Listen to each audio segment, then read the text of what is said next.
presentation of Fox Sports.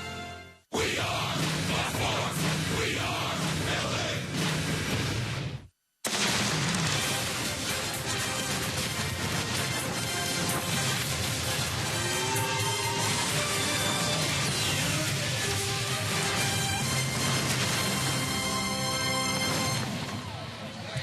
It's time for Angels Spring Training Baseball this afternoon from Tempe Diablo Stadium. The Angels are back home to host the Chicago Cubs. Beautiful day here in the Valley for Cactus League action. Angels are just a week away as far as the season opener will be against the Cubs. Terry Smith along with Jose Mota. We also have a very special guest on this Monday. To my left is Dino Ebel, the Angels bench coach. And Dino, appreciate the visit here with you this afternoon. Let's talk about camp. What are some of the things that have excited you so far with just a couple more days left here in Arizona? Well, Terry, it's been an outstanding camp. The guys are exciting and they're ready to head back west. And things that really are impressing for me this year is in camp is the offense. The offense has been really excited. Back to Angel baseball, like what I want to call it.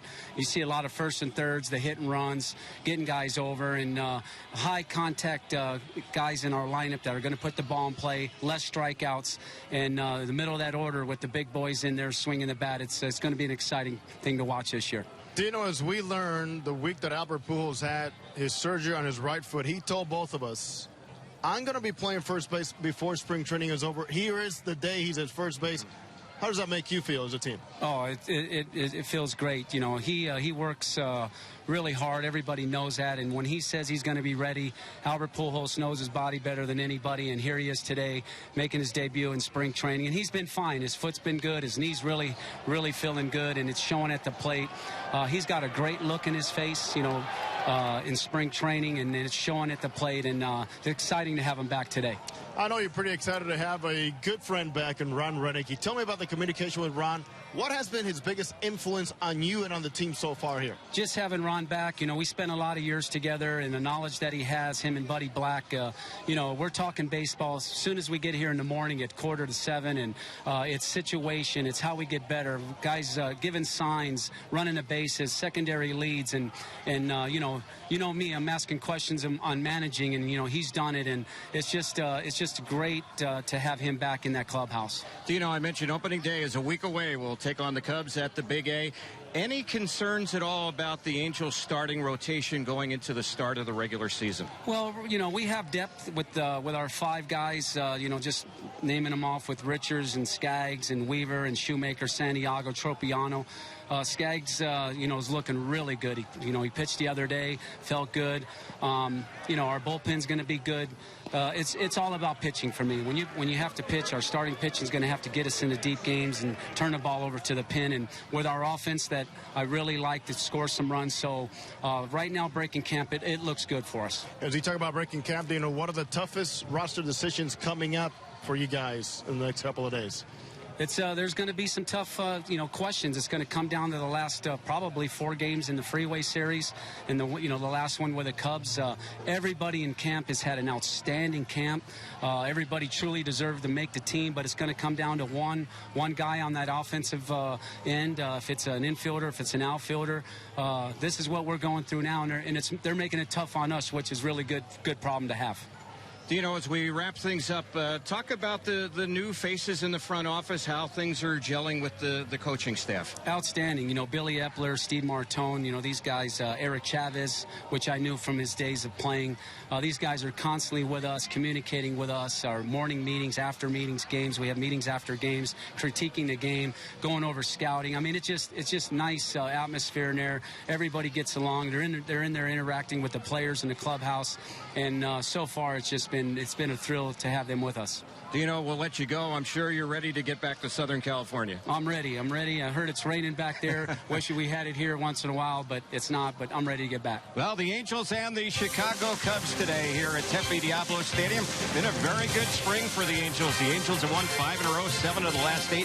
Only 2 losses for the Angels here in the last, 17, 18 games here in Cactus League play. We'll have the starting lineups, the start of today's game. It's the Angels and the Cubs. It's coming up from Tempe, and it's coming up next right here on Fox Sports West.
Fans are ready here at Tempe Diablo Stadium. Angels against the Cubs, and it is absolutely packed over here as spring training and Cactus League action winds down. So glad you could be with us in this wonderful, cloudy, breezy day. It's supposed to be some gusting winds all throughout. It could be a very challenging day to pitch as the winds are blowing out straight towards center field.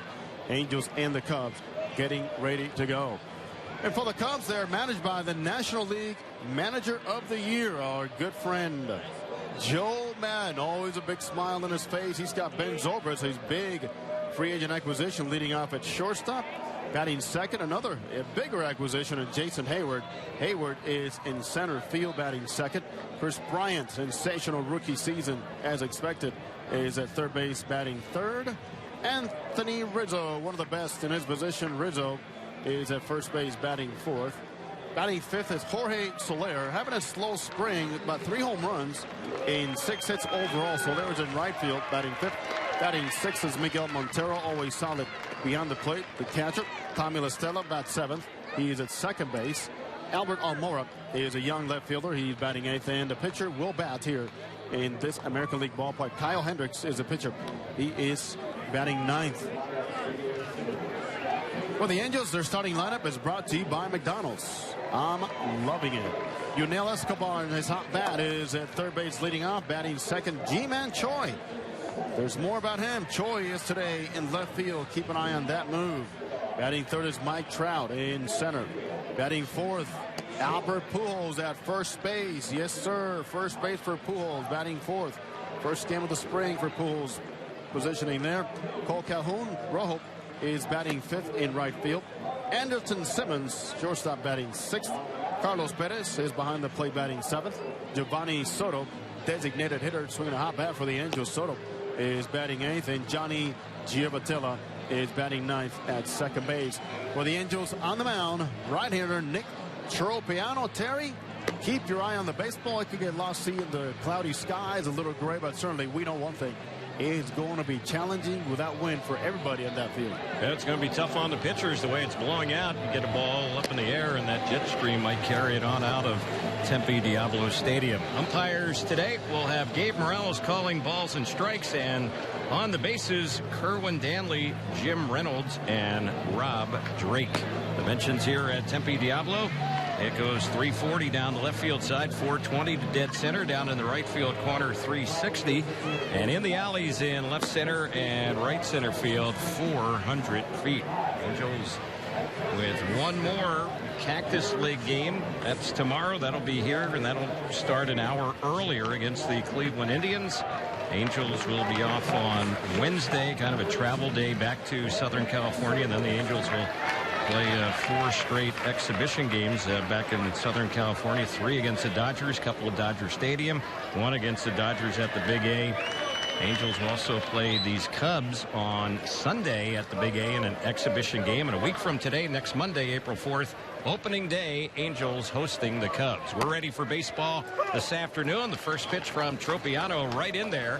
And it's no balls and 1 strike on Ben Zobrist. 84 degrees, overcast here, and the next pitch, cut and a miss. Count jumps to 0-2. Zobrist has had a pretty good spring for the Cubs. He's hitting .303, but he has not driven in a single run this spring. And here's the next pitch. That's way high and outside. 1 ball, 2 strikes. Tropiano will depend a lot more today on that off speed. He's got the wind against him, which could be very favorable as long as he keeps the ball down to get a little more tumbling effect, especially in that changeup. Here's the 1-2, and he tried to pick at the outside corner and just missed with that one. He's got the fastball, 2-seamer, 4-seamer, or that sinker. Could also just have it tail away. Changeup, slider, curveball. Here's the next delivery, and that one is hit a ton, but way foul down the right field side. Zobrist, one of the new additions for the Cubs here in 2016. He was a free agent during the offseason. A lot of teams had interest in him. He signed a 4-year deal with the Cubs. He's reunited with Joe Madden. They used to be together with the Rays. Counts even on him, and here's the 2-2.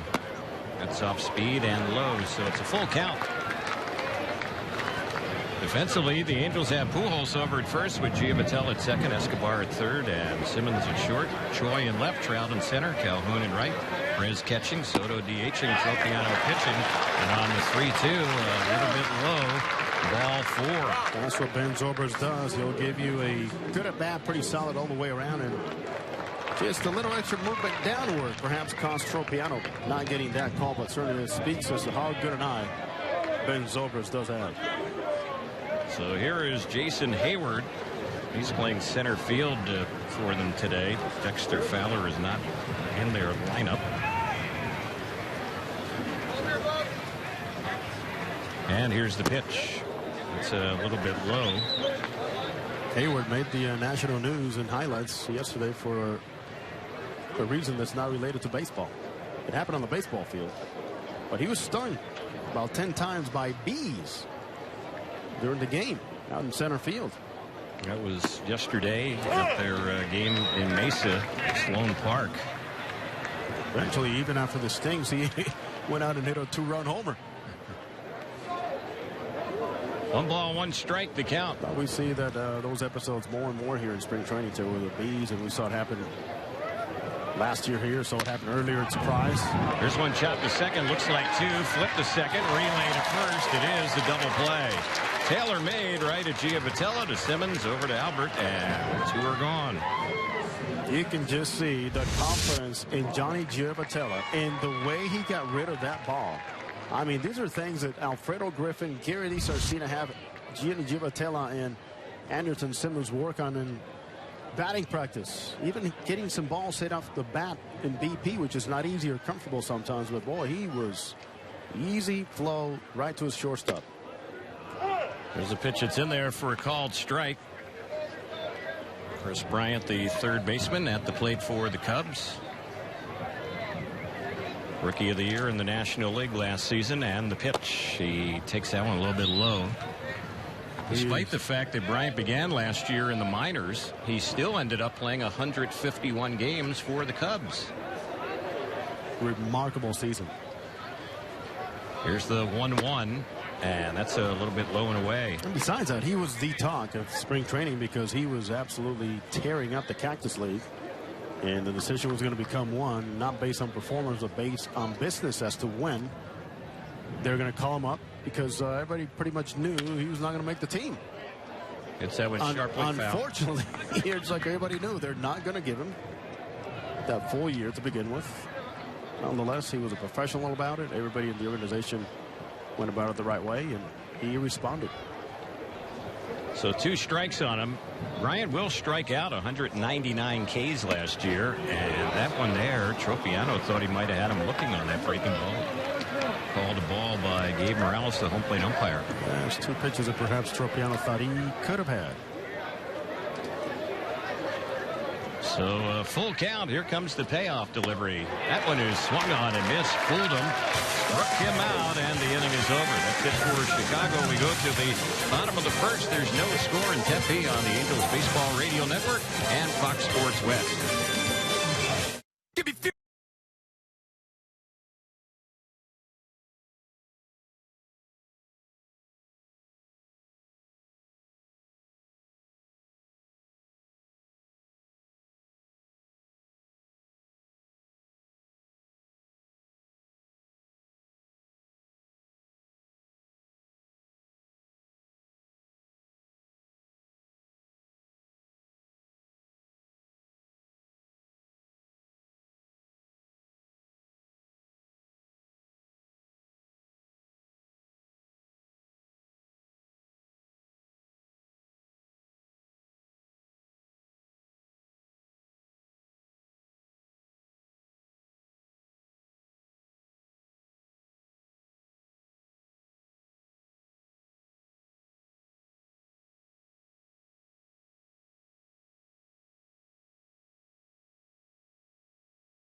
Fans, don't forget the Angels return to the Big A for exhibition games against the Dodgers on Saturday and against the Cubs on Sunday.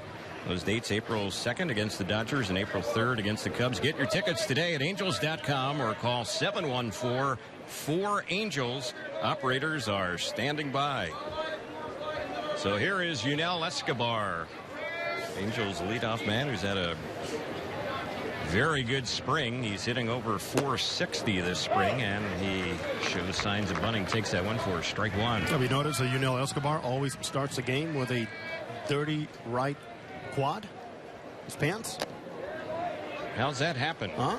Did they forget to clean his pants? No, this is part of what he believes in. Okay. Yep. Batting practice, he'll go out there and rub some dirt on that and say, you know what, I'm playing ball today. I'm going to start out dirty and hopefully get dirtier. Here he chops one right to short. It's gobbled up by Zobrist, who's playing over there, and he will throw him out. So, Terry, it's up to you and Mark Langston. Keep an eye on that during the regular season. We will keep tabs on that, Jose. Right quad. Little pine tar, little dirt. Here's Ji-Man Choi, who's playing left field for the Angels, hitting out of the 2-hole. Choi hitting a little over 230 this spring. This game, this at bat, Terry, this position in the order means a whole lot in terms of the decision that has to be made with Ji-Man Choi. And he takes that one for a called strike. And Socha today earlier was saying, well, he's shown to us that he can defend left field. So let's take a look here today in game conditions. And he cuts and misses that one. He's quickly in the hole. It's 0-2. Hendricks is not a guy who is going to overpower you. Here's the next pitch, and that one is a little bit outside. Fastball, top out around 91. Sinker, slider, curve. And he has a very good changeup. He has to work hard to get the counts in his favor and to make him miss. Here's Choi missing that pitch. The ball got away momentarily from Montero, and then he throws to first base, trying to complete the strikeout, and the throw gets away. So that's a gift base runner there for the Angels. Choi had struck out, but the catcher didn't handle the pitch, so they had to throw to first base, and it's going to be an error on Montero's throw. You don't see that very often. You see a lot of Ks and wild pitch getting on base because of wild pitch, but you don't see a lot of strikeouts and getting on base because of an E2. Absolutely airmailed as first baseman Rizzo was anchored to the bag. Did not come off of it. So the batter is Mike Trout. First time up today, takes that one for ball one. Trout hitting over 380 this spring, 3 homers, team high 14 driven in.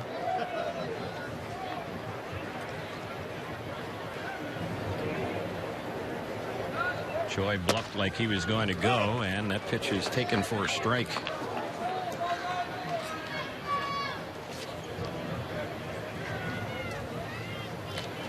Kyle Hendricks started 32 games last year for the Cubs, had a complete game. 8-7 record, ERA 3.95 through 180 innings for them as Trout fouls that one off his foot, it appears. He's trying to walk it off outside the batter's circle. So 1-2 the count on the Angels all-star center fielder Mike Trout.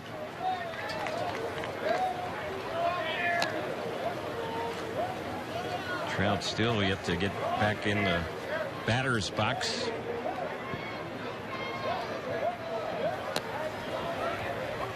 We're in the bottom of the first, just underway, no score. Angels and Cubs will play each other a lot here over the next week or so. And the pitch. Trout lifts one high in the air into left field. It's not very deep at all. Rushing in hard and making the running catch is Albert Almora.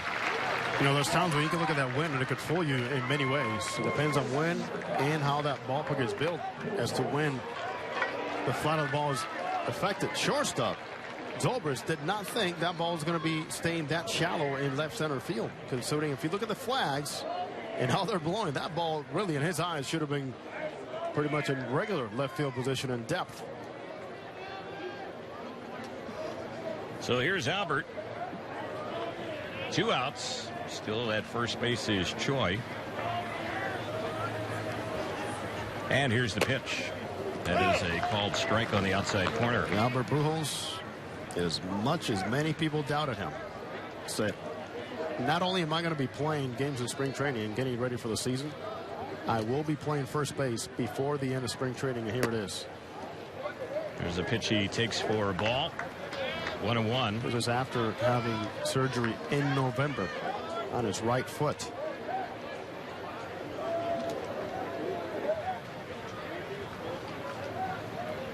Never doubt number 5. There's one a little bit low. Good stuff by Montero on that one.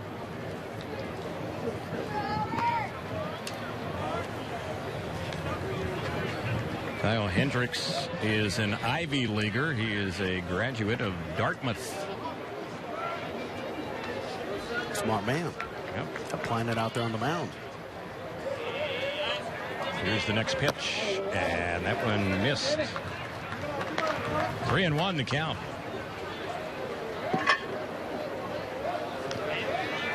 Hendricks at one time was in the Rangers organization. The Cubs acquired him back in 2013. Mentioned he's not overpowering. Here's the 3-1 on Albert. He drills one down the left field side. It is a foul ball. Boy, just inches foul. So Choi is all the way at third. He wasn't sure if it was fair or foul or not. Ron Renicky says, no, G-man, you got to get back to first base. Hey, Almora also in left field was playing that ball like I had been fair. I think Choi threw a decoy on the left fielder, too. I think G-man just wants to show off his legs a little bit. He's all pumped up. Batting second today for the Angels on the big team. Playing little left field.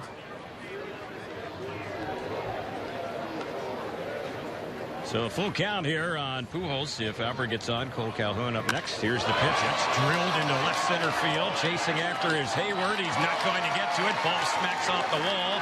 Choi is going to be waved home. He will score. And at second with a stand-up 2-out RBI double is Pujols. 1-0 Angels. And it's pretty much, here we go again. The Angels take advantage of the error by the catcher on what would have been out number 2. And for Albert Pujols, working counts, allowing the ball to travel, staying through the box, staying through the middle, big part of the field after pulling a ball foul is pretty much what we've seen from him all spring long now. 11 RBIs for Albert Pujols. And again, another first inning run scored by the Angels. The Angels have been averaging about 6.5 runs a game this spring. And the Angels have one of the best spring training records anywhere right now. Not the best, but not too far from it. 15-8-4. Angels have won 5 in a row. 7 of the last 8 have only lost 2 of the last 17 games this spring. Here's the pitch.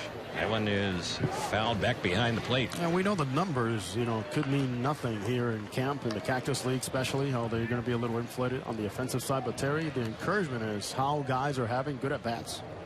Good passes through the zone, working counts, a lot of action on the bases, and taking advantage of windows provided by the opponents. Angels come into this game batting .314 as a team, best in the American League. Here's the pitch on Cole Calhoun, and on that 0-2, he takes a called third strike. He is out looking, and that's how the inning will end.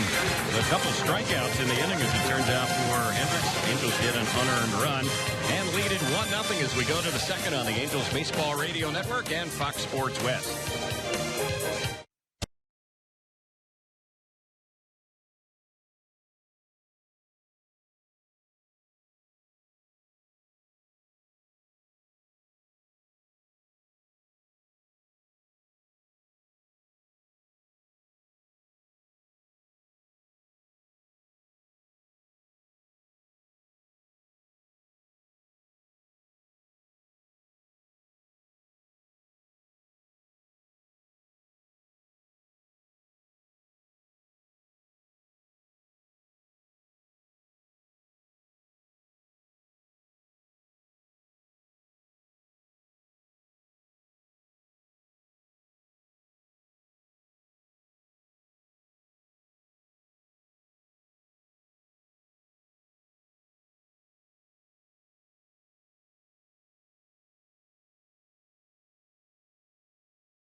Fans, don't forget, be a winner and play at the Gardens Casino and the Gardens Casino New Omaha Progressive Jackpot. Visit thegardenscasino.com for more info, and please play responsibly. Anthony Rizzo will lead it off. Left-handed hitting first baseman for the Cubs. And here's the first pitch from Tropiano. That's lined and caught by Albert. Perfect positioning over there at first base to nab that liner. Well, he wanted to be tested. He was tested in many ways. Timing the jump, striking that baseball, getting up on his feet, and also landing. So welcome back to the field in that dirt, Albert Pujols. Soler will be the batter in this copyrighted broadcast presented by Authority of Angels Baseball. May not be reproduced or retransmitted in any form. The accounts and descriptions of today's game may not be disseminated without the express written consent of Angels Baseball. Here's the first pitch on Soler, and he lifts one high in the air into right center field. Not very deep, circling under, waiting, and putting it away is Cole Calhoun. 2 quick outs here in the top of the second. Montero, the catcher, will be the next batter.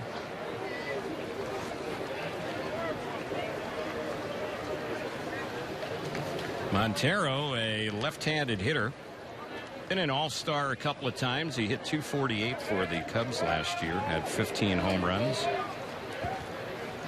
He's a player that continues to be very popular here in the Phoenix area because of his solid seasons with the Arizona Diamondbacks.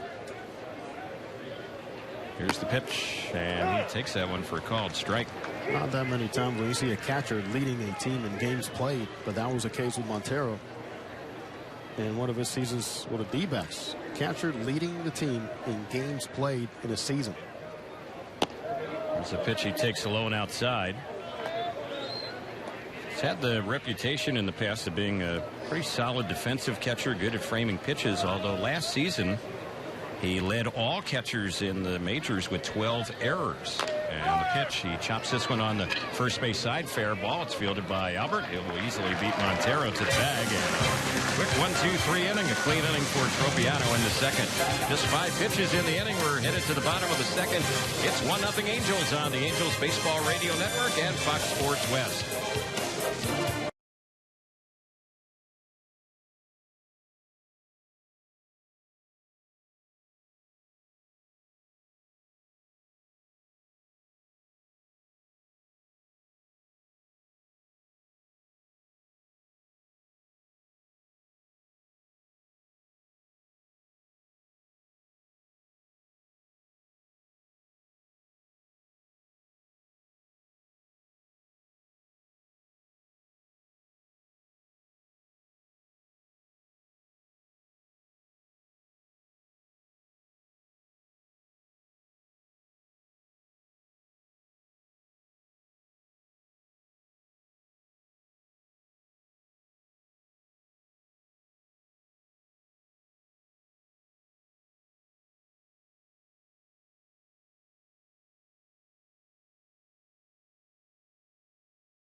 Angels ready to bat. Bottom of the second we go.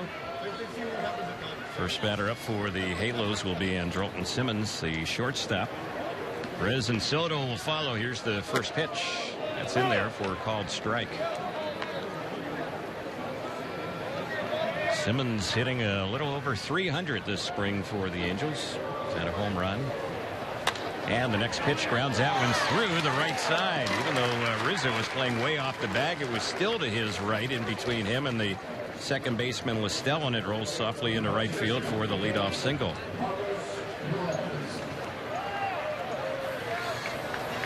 So here's Carlos Perez. Around the infield for the Cubs, they have Anthony Rizzo at first. Tommy LaStella is the second baseman. Chris Bryant at third with Ben Zobrist at short.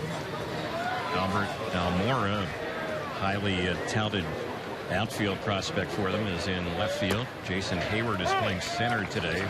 Jorge Soler is the right fielder. Miguel Montero is behind the plate, and Joe Madden has elected not to use the DH today, so the pitcher Hendricks slated to bat.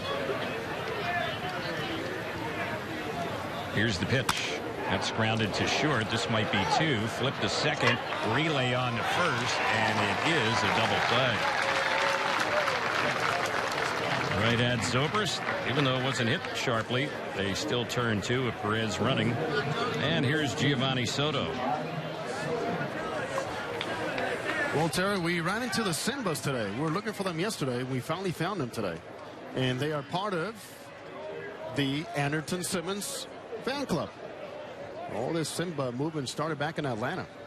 And it's good to see that we're able to catch them today and post for a couple of pictures. And boy, they were thrilled to be following Anderton all the way here to Tempe. What do you think? It's a little cooler to be wearing that today. Yeah.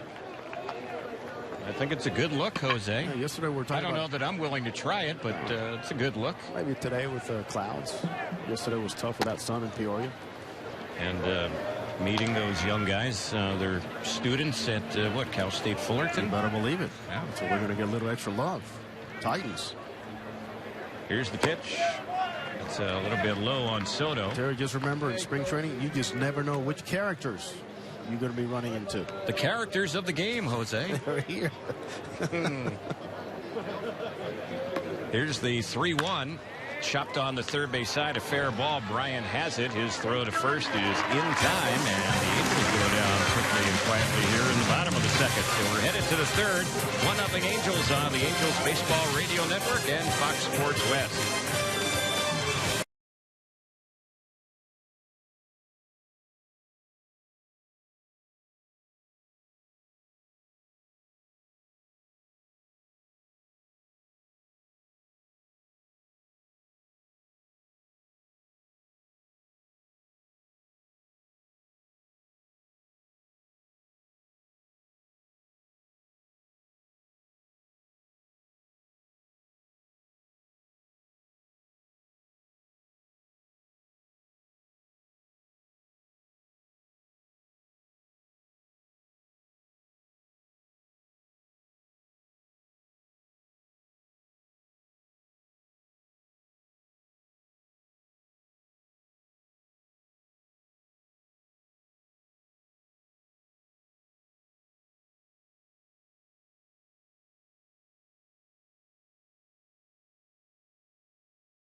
Top of the third we go.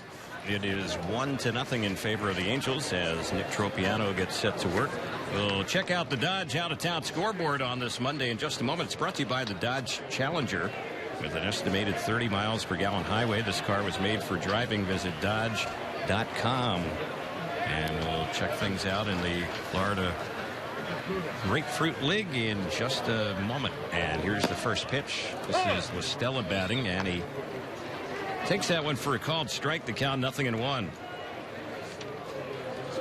Tommy LaStella played in 33 games for the Cubs a year ago. Used to be with the Atlanta Braves. 1 ball, 1 strike to count.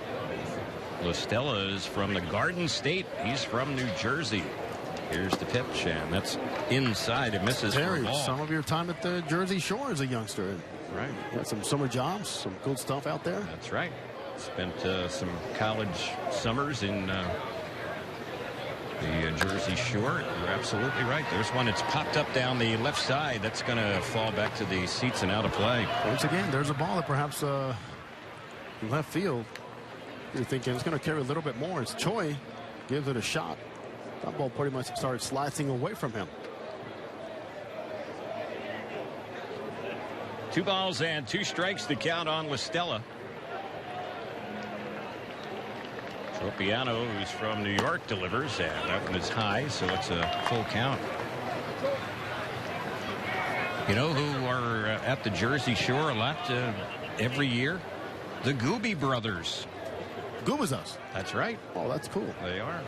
Here's the pitch. That one is fouled off on the left side, backing out of play. Learning more and more about this Philly influence. That's right. In fact, I'm learning more and more about those products that come out of Philly that are wrapped specially or something like that. Yep. Oh, snack cakes. The pitch. There's a chopper by the mound and through into center field. So on a 3-2 payoff pitch, LaStella has the first hit for the Cubs today. I want to remind you, fans in attendance for the Angels opening series against the Chicago Cubs on Monday, April the 4th, and Tuesday, April the 5th, will receive a wall calendar. It's courtesy of U.S. Bank while supplies last. First pitch will be 7:05 both nights. Every fan matters. Purchase your tickets at angels.com or call 714-4-ANGELS. And operators are standing by. On the out-of-town scoreboard, brought to you by Dodge. Baltimore beat Boston 5-3. Reimold a home run for the Orioles, his 3rd this spring. There's one that's low, snap throw to first, and back to the bag goes LaStella. Had a game postponed in Florida today, Miami and Washington. Minnesota 6-4 winners over the Pittsburgh Pirates. And Matt Joyce hit a home run for Pittsburgh. He's had 3 home runs this spring. Matt Joyce he's trying to show, Terry, that there's still some baseball left in him, even if it's not as a full-time player. St. Louis 3-1 win against the Mets. Holiday a home run, his first for St. Louis, and Toronto beat the Philadelphia Phillies today 2-1. 1 ball, no strikes to count. Ideal here for a repertoire like Tropiano's. Get that ground ball. There is a ground ball, but it's out of the reach of Simmons, and it'll roll out to Choi in left field. Well, look at the difference there. You get a ground ball that barrels up only because there's lack of movement downward, and there might have been some movement coming in, but certainly right into the barrel of Albert Zamora, aggressively swinging that stick.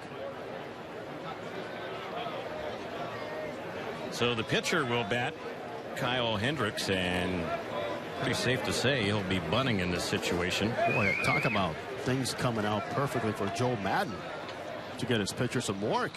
As he bats, here it is. Also for the Angels to go out there and put on a play right now. All those things that you work on spring training and then you abandon during the regular season, here it is.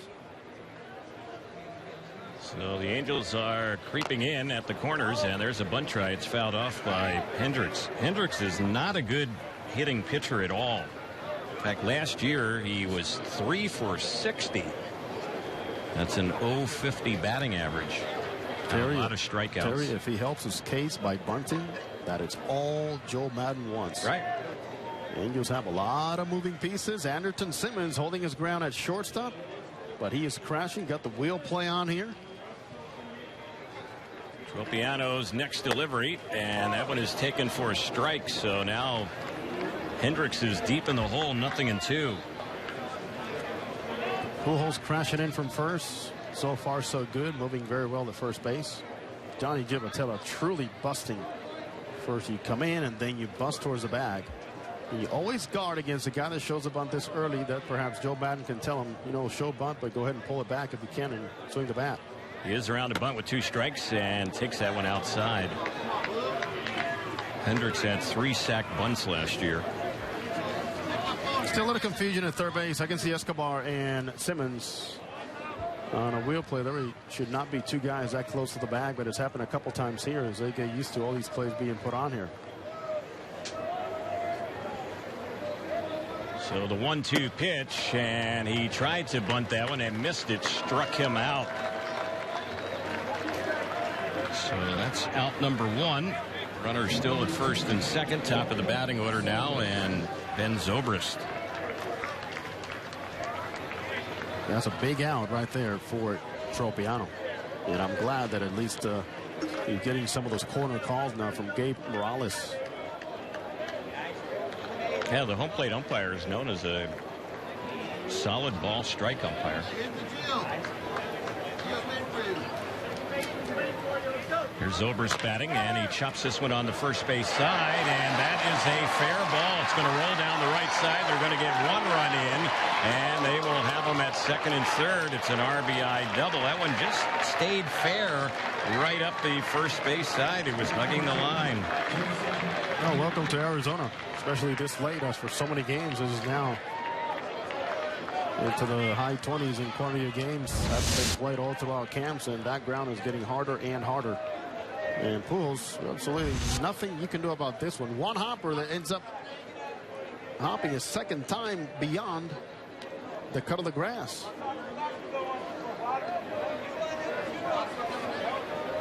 So the Cubs have had 3 hits in the inning. A run on the board. They're threatening to get more, and here's Hayward batting. He hit into a double play his first time up. First pitch, he cuts and misses that one for strike 1. Jason Hayward was a free agent, and the Cubs signed him this offseason. 8-year, $184 million deal. Here's the pitch. Chops it on the first base side, and that one's just foul. That would have been a couple runs had that ball dropped fair. There's another big hop right by Pujols again. First base umpire this time is Rob Drake out of Whittier Christian.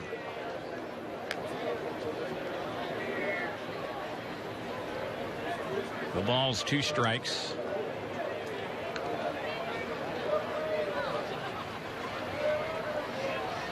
And here's the next pitch. That one on Hayward. He checks on it, and it misses a little bit low. Hayward, despite the fact he's put in a number of years already in the big leagues, he's only 26 years old. He's a young man. I mean, you talk about timing for that type of contract for a guy that's not really supposed to be a real force offensively, but he does so many things right overall that he is a total package.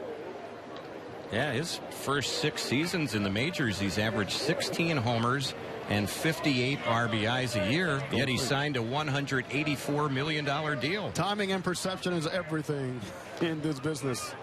There's one a little bit low. And he came up with the Braves with a promise. I mean, the projection of being a guy with 35, 40 home runs, big RBIs, but I'll tell you what, he's a difference maker on the field. He's a difference maker with that defense, the arm, positioning, base running, you name it. Cashed in. He hit 27 home runs in the 2012 season, but the last 3 years he's totaled 38 homers. And there's one that he tips foul right near the plate. 2-2 the count on him. He's a player that truly fits into Theo Epstein with the Cubs, Joe Madden, everything that they are about. Originally signed to play center field, which is really not his best position or the one he's played the most. But now Dexter Fowler's back in the mix as their center fielder, and Fowler out with a side injury occurred yesterday. And Hayward back in center for now. 2-2, a little bit low.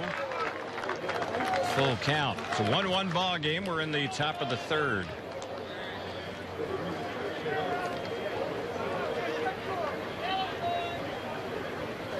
Jose mentioned Hayward's defense, and he is very solid. 3 Gold Gloves already in his career. Here's the pitch, and he hits one high, and he hits it deep in the right, and that one is going to get out. No doubter. That's the 4th home run that Tropiano has given up this spring, and for Hayward, that's his 3rd. That breaks the tie, and now it's 4-1 Chicago. Well, Hayward came into this game hitting under 200. Couple of home runs, and with one swing quickly mistake by Tropiano up in the zone. A solid at bat all the way around for Jason. Pretty much wrapped it around the strike zone. Both hands on that bat, and that ball carried. So it's turning into a rough inning here for Tropiano. Faced 5 batters, 4 of them have hits. And 4 of them have scored, and there's one fouled off out of play. 0-1 here on Chris Bryant.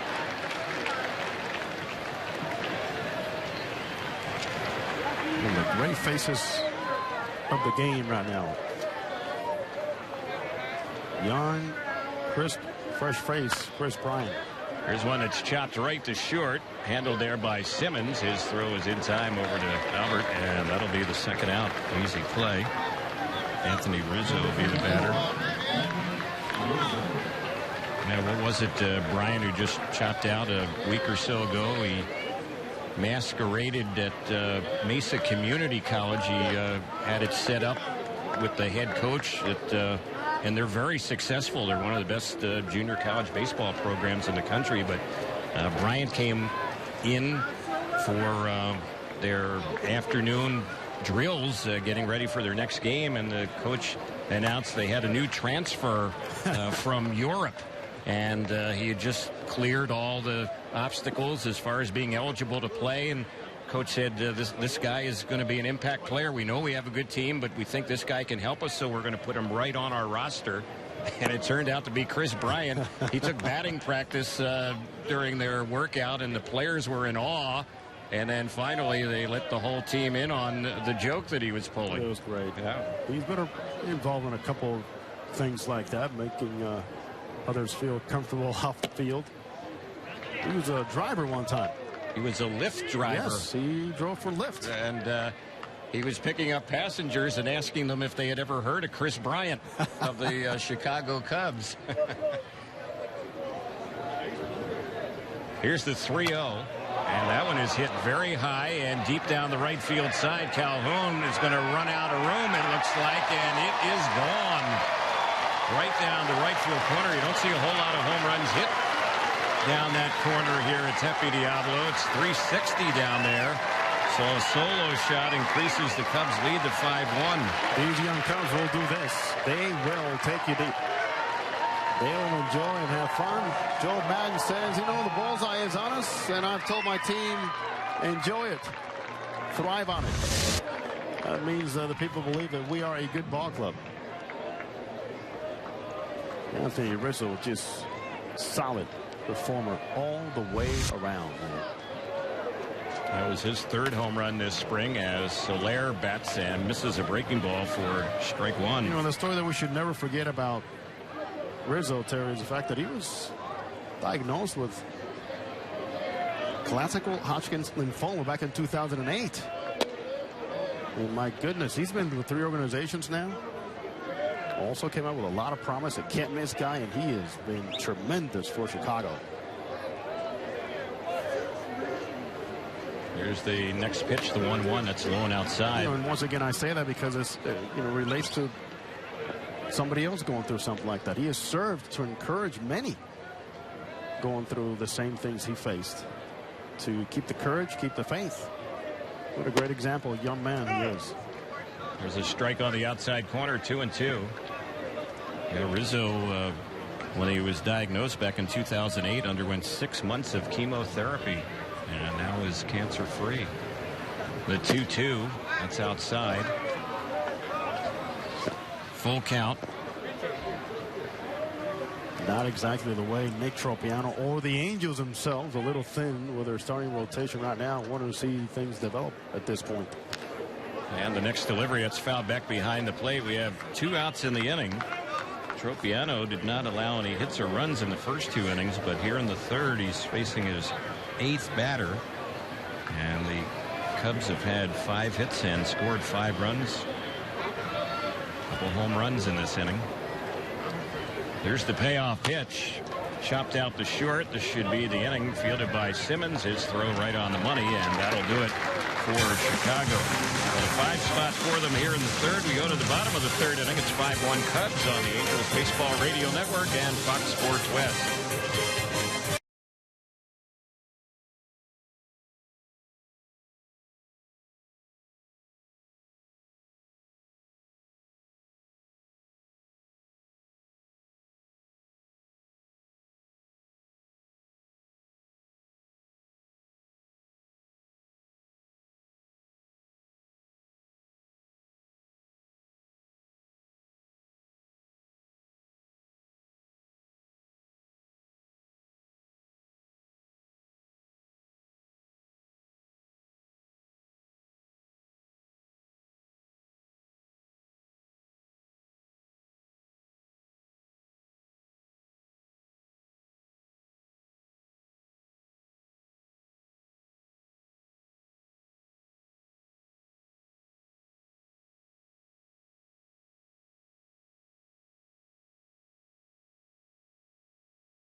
Angels have a little catching up to do, down 5-1 as we go to the bottom of the third inning. Johnny Giavotella gets ready for his first at bat of the day. 9-hole hitter takes the first pitch in there for strike 1. Giavotella, Escobar, and Choi, the first 3 up for the Angels here in the third. Hendricks set, next pitch. That over the top delivery, and that one misses outside.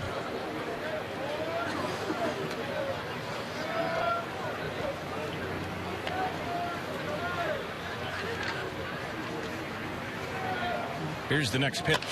That's a liner that's going to drop over the head of the shortstop and into shallow left field. Just cleared Zobrist with that one. Giavotella is on. Leadoff hit. Angels' third hit so far this afternoon. And here's Escobar. As Mike Scioscia keeps saying about Johnny Giavotella, this guy just comes out to play the game and to get better. And that whole season in the big leagues, first full season, really has served him well, because Mike Scioscia says, I see a guy with more confidence. I see a guy that understands his role, and I see a guy that wants to help us in any way possible. And Johnny Giavotella now at first base. Escobar grounded out to short his first time up. Giavotella draws a throw and dives back to the bag at first. Jerry, we've seen Yunel Escobar go 0 for his last 4. What's going on here? Yeah. We're asking for too much, I guess. Yep. Runner goes, pitch grounded on the right side, and it hits Giavotella. The base runner going from first to second, so he's automatically out. It'll end up being a single for Escobar, but Giavotella, the base runner, was struck by the batted ball in play, so he's out. Well, Escobar found a way to get his hit. Came into this game hitting .468, and for Johnny Giavotella not looking in, it's costly there for him. Boy, Yunel Escobar, you talk about some bat control, something he does in batting practice, shooting holes the other way, pretending there's some guys moving and calling his own shots sometimes. He did it right there, just the way he practiced. Unfortunately, it found his teammate. Hey, don't see that happen very often. And there's a pitch that's a little bit outside. The put out gets credited to the closest fielder where the runner was struck, so the out will go to Listella, the second baseman. Here's the pitch, and that one is a pitch that missed, and then a snap throw up the first base side. Diving back goes Escobar. 2-0 on G-Man Choi. He reached base in the first inning on a strikeout.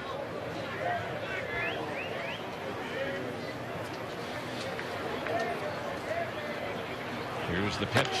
This is bounced in front of the plate. That's a fair ball to flip the second one, and Choi did not run out of the box, so he's going to be doubled up, and that's how the inning will end. A double play wraps up things here in the Angels' bottom of the third. We're headed to the fourth inning. It is 5-1 Cubs on the Angels Baseball Radio Network and Fox Sports West.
Top of the fourth inning here in Tempe. The Angels are trailing the Cubs 5-1. Fans, keep up to date on all things Angels baseball by liking and following the Angels on Facebook, Twitter, and Instagram.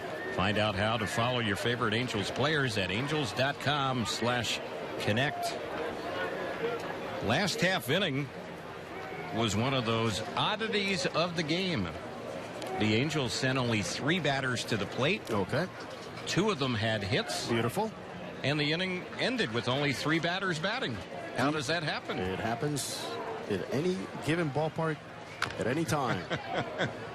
Just when you're not expecting it. Inning started off with a single, and Escobar got a single on the ball that was bounced on the right side that struck Giavotella running to second. And then the third batter in the inning hit into an inning-ending double play. No runs, 2 hits, no errors. 3 batters bat, and nobody left on base. Here's a high fly ball lifted by Montero to right field, and right near the rim of the track, making the grab on that one is Cole Calhoun. One away. Here's Listella stepping up.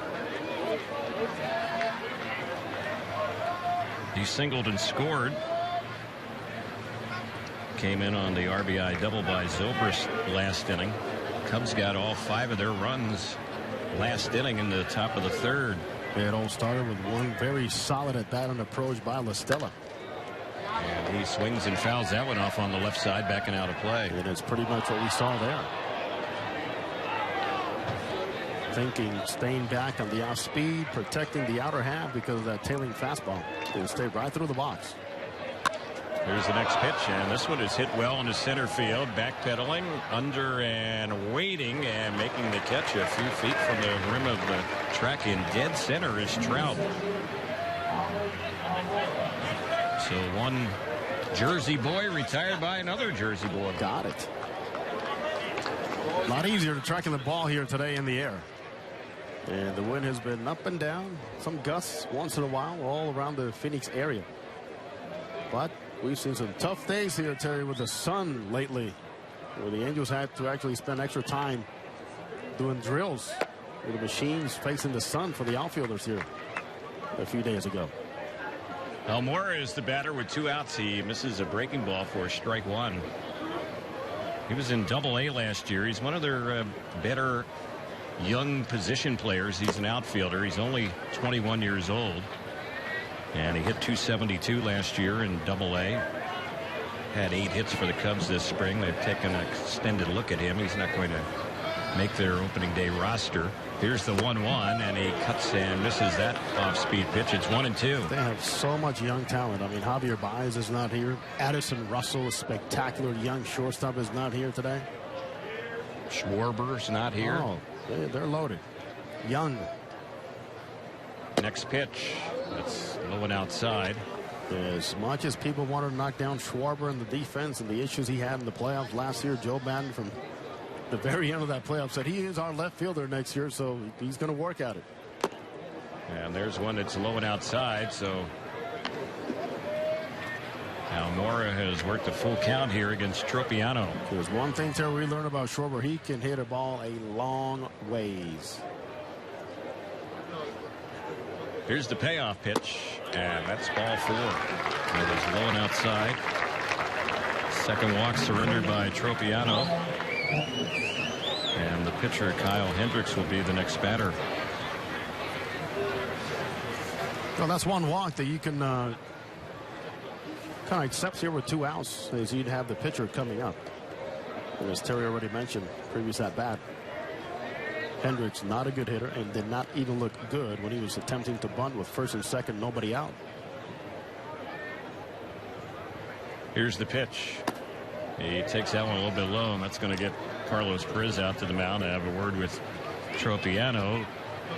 A week from today, opening day, Angels and Cubs at the Big A. Game time 7:05. They'll play a week from tomorrow as well on the 5th of April. Just a 2-game series. The Angels will play the Cubs in Chicago in early August. That'll be a 2-game series at Wrigley. And that'll be on a Tuesday and Wednesday, August 9th and 10th. Here's the pitch. Grounded sharply on the left side and chased out of the reach of the diving Simmons. It'll skip on out to G-Man Choi. So that's a 2-out hit. We mentioned Hendricks is not a good hitter, but he just got a hit right there. And that'll be the top of the order stepping up. Let's pause for stations to identify themselves on the Angels Baseball Radio Network and Fox Sports West.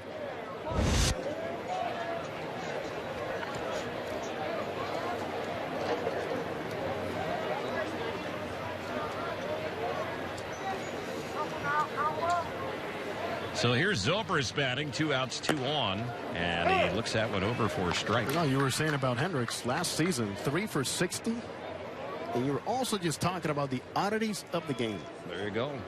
There's one. A 2-out walk. Hopefully it will not backfire here. There's a pitch low and taken for a ball, 1-1. So yeah, probably the worst hitter for either team today, and he gets a hit. It's not our great game or what? As you like to say, our grand game of baseball. It's a grand game. Oh yeah. There's one that's a little bit low, 2-1.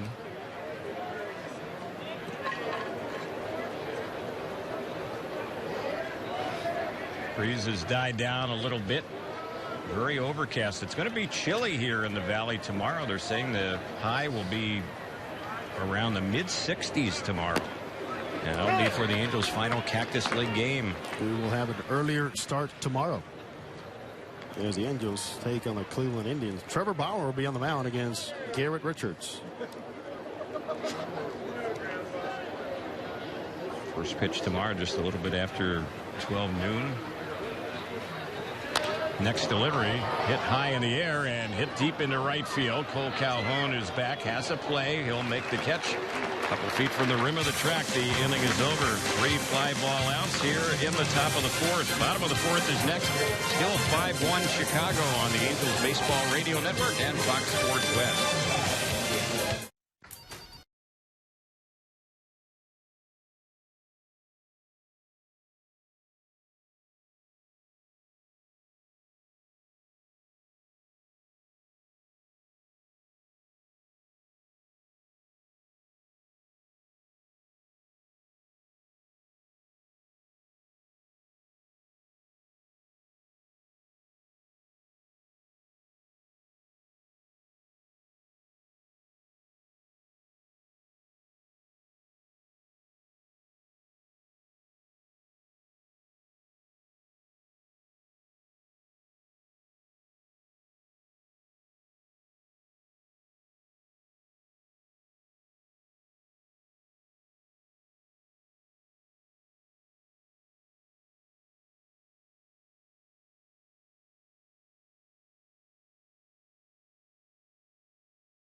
Mike Trout will lead off the bottom of the 4th. That's where we're headed here in Tempe. 5-1 in favor of the Chicago Cubs. Trout, Pujols, and Calhoun meet in the batting order against Kyle Hendricks. And here's the pitch.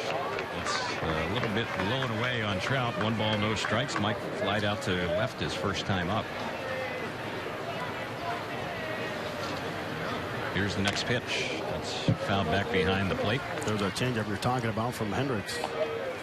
Does a good job, just everything pretty much coordinated with his stride, the balance out over the rubber, and then the reach with his arm, which is a key, as Montero had been telling me. That reach. There's Trout lifting one high, and he hits it well into left center field. It is out of here. Mike Trout's 4th home run this spring. Little doubt about that one, out to left center field. Angels get a little bit closer. It's now 5-2 Cubs. Hendricks doesn't get the reach, and Mike Trout lets him know very quickly. Once again, just the explosive sound off of that bat. Short, compact, right to the baseball. And that ball will travel a long ways again. So Albert will bat. Already had 3 home runs in this game between the 2 teams, and Albert takes that one for a strike. Pujols doubled in the first Angel run. That was back in the bottom of the 1st.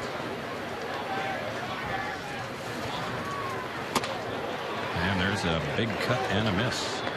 Pujols, Trout, 81 combined home runs last year, 41 for Mike Trout and 40 for Albert Pujols.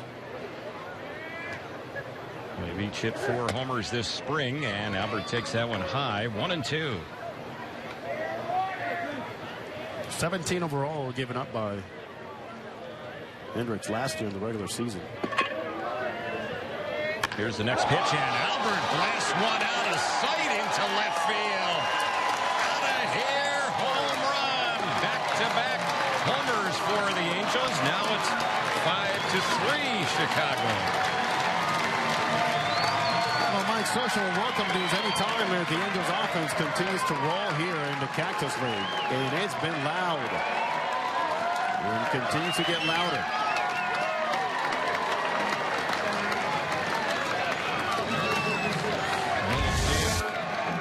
Cole Calhoun can continue the trend here in this inning. It is a thing of beauty. Number 3 and number 4 back to back.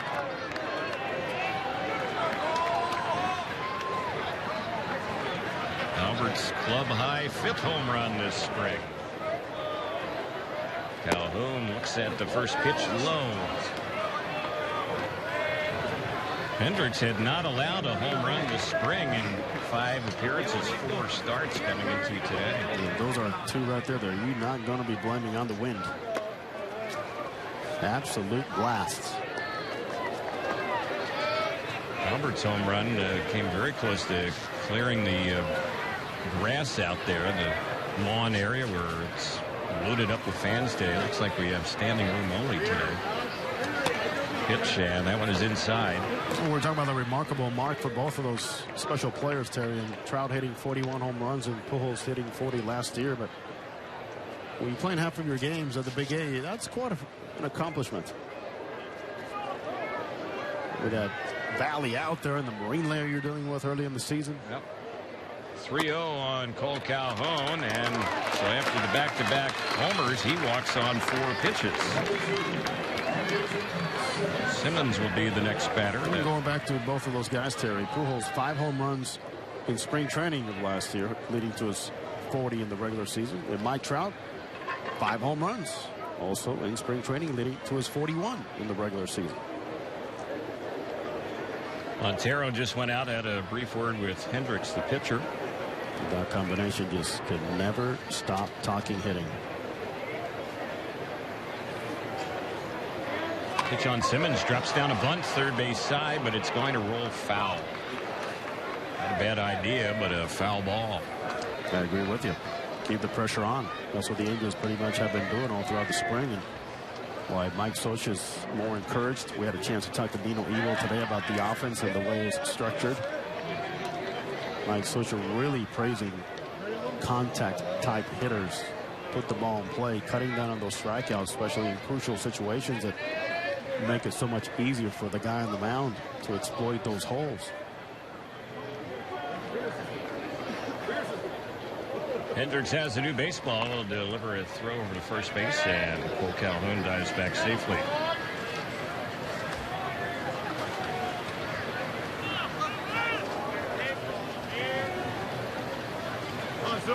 Infield playing it at double play depth again. A toss over to first, and Calhoun back to the bag. Each team with 6 hits, but the Cubs have a 2-run lead. They lead at 5-3 here, bottom of the 4th. Next delivery, chopped foul right over by the Cubs dugout on the third base side.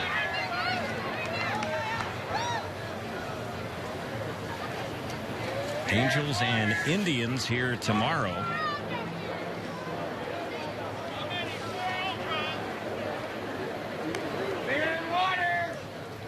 Cubs will be here in Arizona through Wednesday, and they also are going to play a couple more games before they play the Angels in the exhibition game at the Big A. There's a shot into left center. It's going to fall in, and it's going to be a double. Runners at second and third. Simmons follows Calhoun with a double, and now the Angels have the tying run at second base. Still nobody out, and the batter will be Carlos Perez. We're talking about putting the ball in play, making contact, and for Andrelton Simmons, the attempt at bunt is how everything starts, and then a great follow-through on that swing with 2 hands, letting go later on as he makes contact, looking for the outspeed. And he hit that ball there, Terry, close to those 2 guys out there with Simba's pride on them. Who's aiming in that direction? So here's Perez. He has a chance to tie this game up. Base hit might do it. Here's the pitch, and that's in there for a strike. The Cubs are actually going to play a couple of exhibition games later this week on Thursday and Friday in Las Vegas, and they will be taking on the New York Mets. Well, that's been a tradition for them. Many years have done that. Here's a bouncing ball under the glove of the pitcher. Stopping it behind second is Stella, but he has no throw. That's going to be an infield hit. Coming in and scoring is Cole Calhoun. Now it's a 5-4 Chicago lead, and the Angels have them at the corners and still no outs. So Hendricks hasn't recovered at all from the back-to-back homers that started off the inning. He has yet to retire a single batter in this inning. He'll be facing his 6th hitter here in the bottom of the 4th, and the batter will be Soto. You talk about the Angels also making an adjustment second time around the order against Hendricks and staying on pitches a little bit longer than they were the first time around.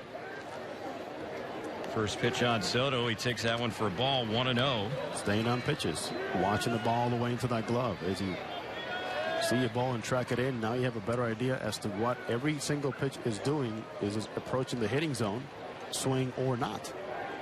And the next pitch, that's in there for a called strike, 1-1. Soto began his big league career with the Cubs, and he was the National League Rookie of the Year with them back in 2008. Former 11th round pick of the Cubs back in 2001. Here's the next pitch, taken for a strike, 1-2. That year, he put on quite a show for a catcher in Chicago, young catcher. Power, production, RBIs. Presence behind the plate. In that rookie season, he hit .285 with 23 homers, drove in 86, winning the Rookie of the Year award in the NL. Takes that one for a ball. 2-2 the count on Soto. Now 33 years old. He'll be one of the Angel catchers. And the regular season gets underway next Monday. Here's the next pitch. That's low. So Soto has worked a full count in this inning. Homer, walk, double, single. And now a full count on Soto. Here's the next pitch. Swing and a miss. Runner goes for second. Throw to second. It is late, and then breaking in from third base is Simmons. It'll be a delayed double steal. The Angels end up stealing home, and now it's a 5-5 ball game. It's pretty much what we've seen all throughout the spring, especially the last couple of weeks on just adding more and more pressure. As the innings build, the pressure on the catcher, on the fielders, on the pitcher, and we see it once again come to fruition here. So Carlos Perez, the catcher, steals second, and Simmons ends up stealing home. Here's Giavotella batting down. He fouls that one off. So a 5-5 ball game. The Angels have rallied here with 4 to tie things up. And as Gary DiSarcina, Angels first base coach, was telling us after the game 2 days ago, Ron Renicky, coaching third base now, has a lot to do to just creating more awareness for the guys, anticipating, putting some plays on, and certainly maintaining that aggressiveness. Terry's been on display, and guys are feeling more and more comfortable with it. Thanks to Ron Renicky, who did the same thing when he joined the Dodgers last year. The Dodgers were having all sorts of trouble with their third base coaching situation before Renicky took over. Here's a ball bounced to third. It's fielded by Bryant. His throw sails by the first baseman Rizzo. Going into third, and now being waved home is Perez, and he will score. Angels have a 6-5 lead. It was pretty much a run until I stop in once again. Creating awareness is a key here. Angels suffer a scare though at first base as the throw gets away from Rizzo and an errant throw by Bryant, but Johnny Giavotella took a face first dive over as he tripped over the bag trying to go around Rizzo, and he actually kicked Rizzo by accident. And it seems like Johnny is fine.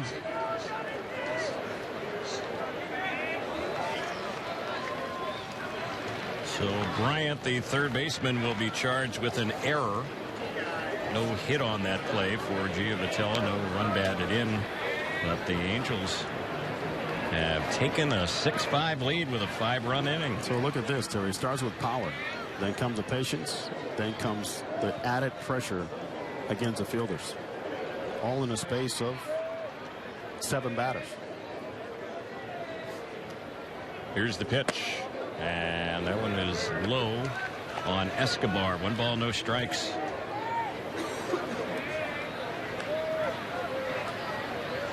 Already 2 errors in this ball game against the Cubs.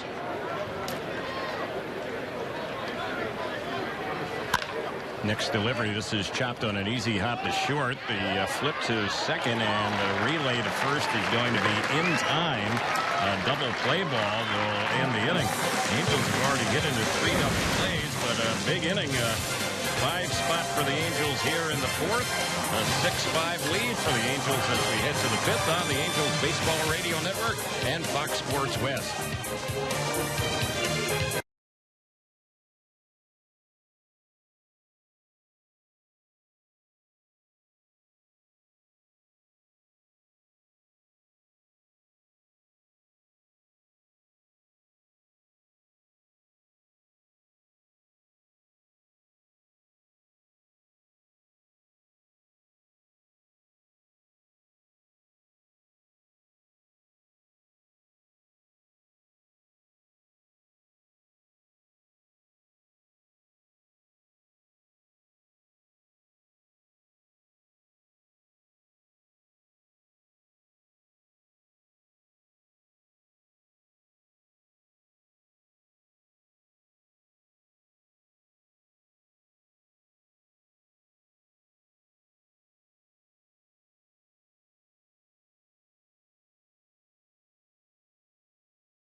Angels bring in left-handed reliever Greg Molly, who has done a nice job for the Halos this spring. Molly trying to win a bullpen spot for the Angels. Gets ready to pitch in his 10th game. In 10 innings, he's allowed 10 hits, only 2 runs earned, 3 walks, 7 strikeouts. ERA this spring is 1.80, so he'll face some left-handed hitters here in this inning. Hayward is one of them. He leads the inning off. Tropiano worked 4 innings.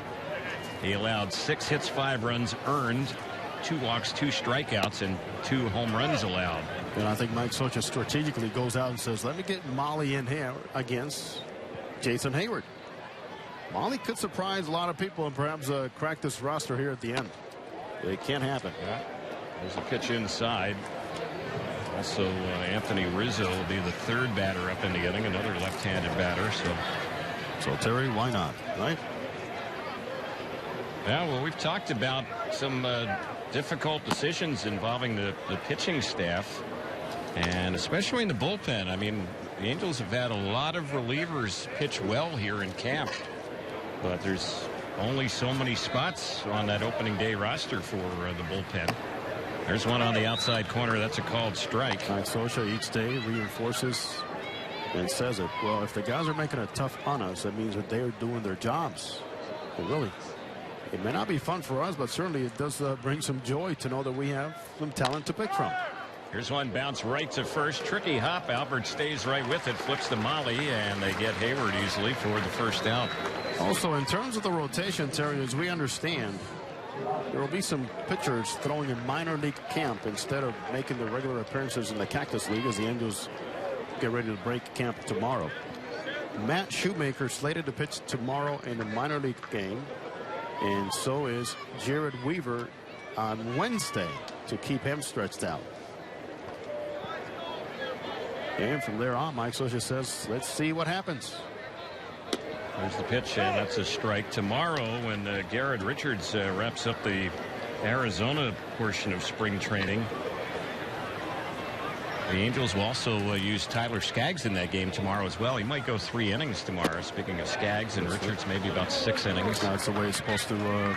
The way it's mapped out right now is for Richards to get to 6, and for Skaggs to be stretched out to 3 after 2 terrific innings in his debut. Here's the 1-1 on Bryant. Hits it well into left field, but in left, misjudging the ball was Choi. Now it'll roll by him and all the way out to the wall. Headed for third base will be Bryant. The throw is nowhere near anyone, but backing up is Escobar near the mound to scoop it up. Choi struggled on that one. He kind of got caught in between. He didn't get a good break in. Then he started to charge in, but never got to the point where he could catch it. He went lunging, and it got by him and rolled all the way out to the wall. They're going to score it a triple. And not an easy one to read, because he starts back, and as the way Chris Bryant hit that baseball, had a lot of topspin. And once you commit one way or the other, you got to decide, okay, if I commit and the ball drops, I got to try to keep it in front of me. But one thing that was noticeable there is the inexperience with Choi out in left field. Yeah, no doubt. So here's the left-handed hitting Anthony Rizzo at the plate. They have the tying run at third, 1 away, and the pitch on Rizzo, that's inside. Terry, those stop spins, man, they are tough, man. If you get off to a bad start first step, it is very hard to recover.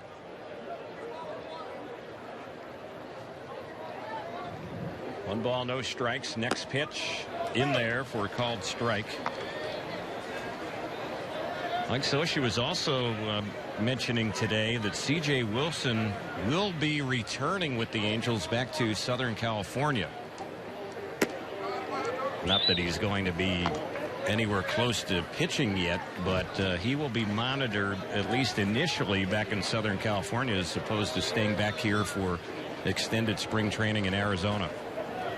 So in other words, there's going to be more rest for C.J. Wilson in rehab and therapy with the staff. There's a pitch that Rizzo checked on, and that ball got away from Perez. The runner at third base, Bryant, did not break for the play. I think there was a little bit of confusion whether or not that ball was foul tipped or not.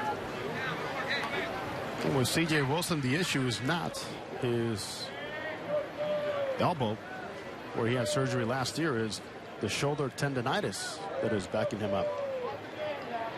Here's the 2-2. That is a called third strike. Rizzo out looking. That's a huge out right there. And Molly certainly passing the test here in this inning. He got Hayward easily, the left-handed batter, and now he gets Rizzo, their cleanup man, left-handed hitter, on a called third strike. And Rizzo, a good hitter against lefties himself, was baffled, as Molly could be a very uncomfortable at bat against lefties the way he drops down. So the Gaucho getting it done right now, and for sure Mike Socha, Charles Nagy, the pitching coach, taking notes on the approach. Here's Soler at the plate, cuts and misses the first pitch for strike 1. So go back and talk, Terry, about the talented young Cubs. Jorge Soler does not have a spot to play regularly. Here's Molly's next pitch. That's outside. Think about that. How many teams with a guy like Soler will have a spot guaranteed for him?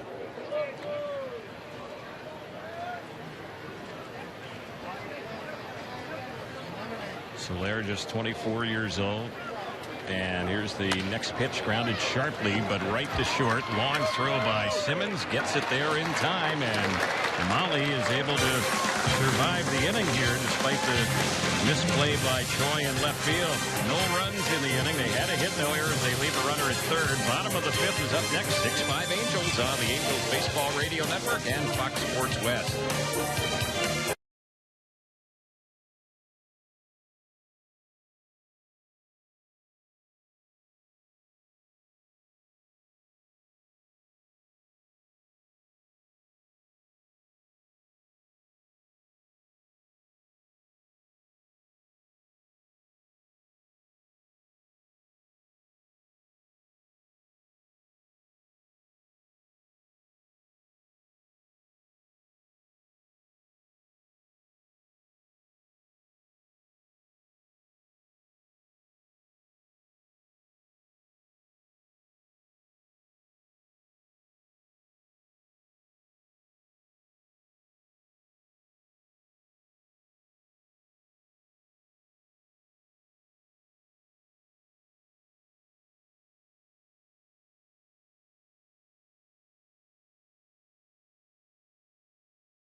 G-Man Choi leads off the Angels bottom of the 5th. Halo's up 6-5. First pitch was taken for ball 1, and the next delivery.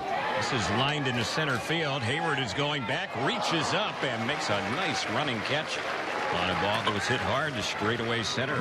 He makes it look easy in center field and right field, wherever he plays, running the bases. You talk about a presence. The guy's a big guy, man. It just moves so effortlessly out there. Excellent catch there by Hayward. Mike Trout, the batter. Trout got the Angels going last inning, led the inning off with a home run, and things kept getting better after that. Here's the pitch in there for a called strike. No action in the bullpen right now for the Cubs. Looks like the Angels have some action in the bullpen behind the wall out there in right field. Nice job, Greg Molly. 1 inning and got the job done. Working out of a jam. Looks like left-hander Lucas Litke is the pitcher warming up for the Angels in the bullpen. 1-2 now on Trout.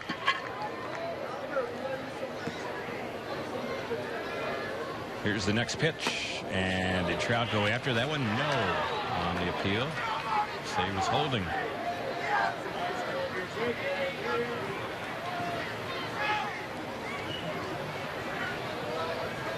Two balls, 2 strikes. Here's the next delivery. Trout takes that one low, so it's a full count.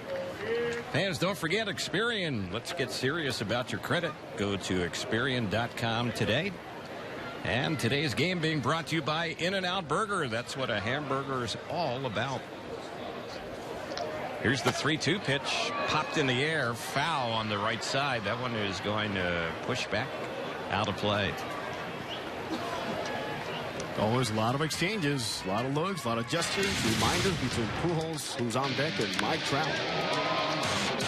Once in a while, we'll see Trout just take a little glimpse out there to see what Albert sees, and Albert quickly will point something out of the shoulder.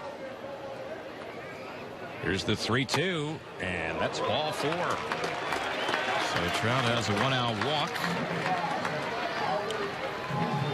That walk is the second one surrendered by Hendricks today, and here's Albert.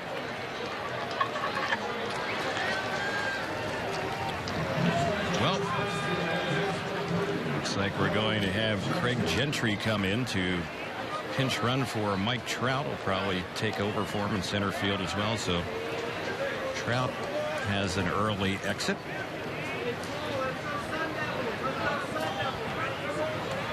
Here's the pitch on Pujols, and that's in there for a called strike.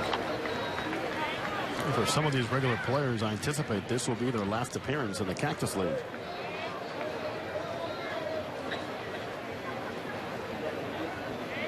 Here's the next pitch. That's tipped foul right by the plate. Well, it's hard to believe that tomorrow will be the final game here in Arizona in Cactus League play. We got started with the spring training games on March the 2nd, so 26 days ago. Yeah, that was Santiago on the mound against Samardzija over in Scottsdale. That's right. Just like that, Terry. See ya. How time flies, Jose. Goodness. Always a fun time down here in Tempe. Here's the next pitch. This is skied in the air, infield, on the grass. Coming in is the third baseman, and that is Bryant to make the grab on that. Boy, Albert, I don't know that he could hit one any higher. Didn't travel very far. It's the second out. Cole Calhoun, the batter. I think what we know is Poole says I should have hit that one even further than I hit the one back in the 4th inning. That swing got way too long. He knows it.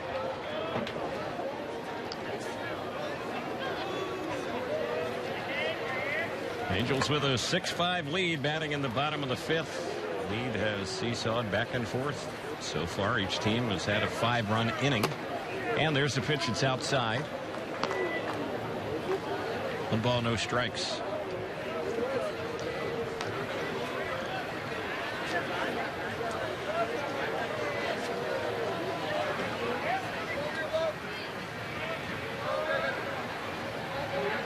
Here's the next pitch. And that one is a little bit low and outside.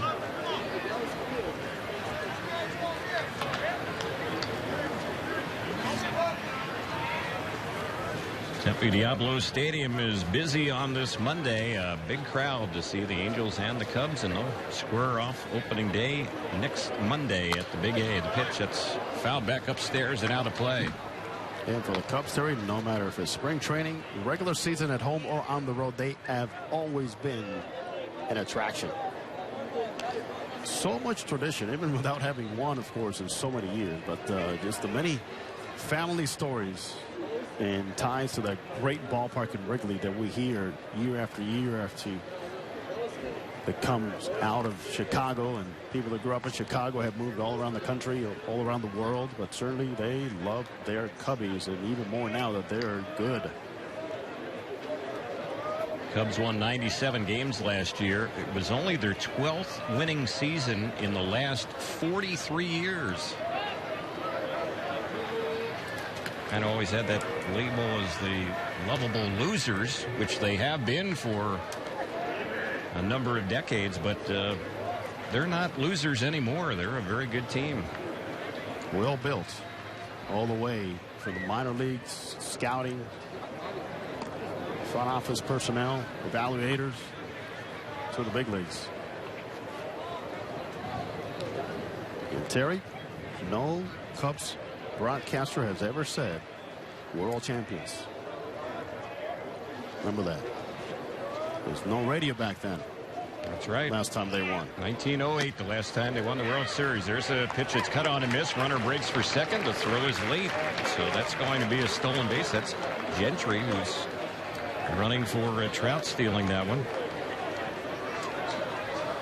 That's a dimension Gentry will bring to you. We're talking to Dino Ebel today, even to Alfredo Griffin, Angels infield coach, a long-time major leaguer, long-time first base coach. He says Gentry has something about him that is going to really present a threat to us, the opponents, later in games with that speed. There's a pitch. This is lined right at the center fielder, and Hayward is there making the grab.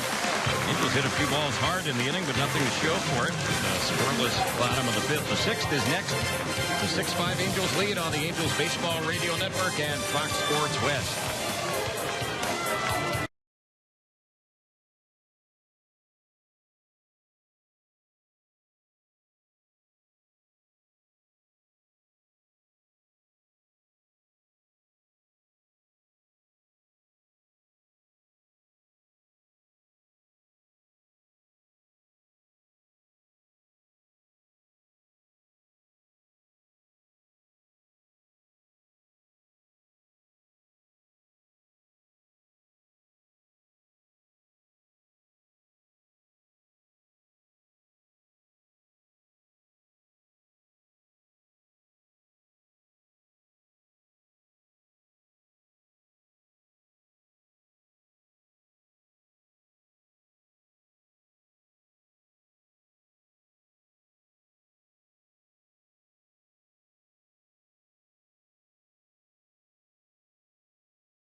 A lot of changes out in the field for the Angels as we head to the top of the sixth. Angels have a 6-5 lead.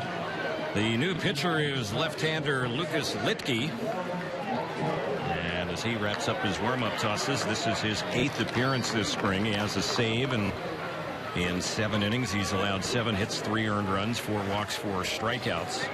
He replaces Molly, who had a scoreless top of the 5th inning, allowing a hit, and he struck out 1. G-Man Choi, who was in left field, is now taken over at first base. Albert Pujols' day is done. Johnny Giavitello has left the game. He's replaced at second by Ray Navarro. Yunel Escobar's day is done. The third baseman, he's replaced by Jeffrey Marte. And that's ball one here on Montero. It's 1 ball, no strikes. And in the outfield, a bit of a different look with Craig Gentry staying in the game. He's in left.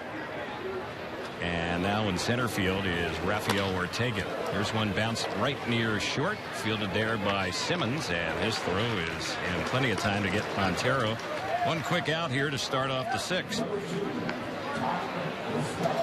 Tommy La Stella is the batter. Fans, don't forget, register your little angel for the 2016 Junior Angels Kids Club for only $18. Members receive 4 ticket vouchers, a Junior Angels lunch bag, and other exclusive gifts. Sign up today at angels.com/juniorangels.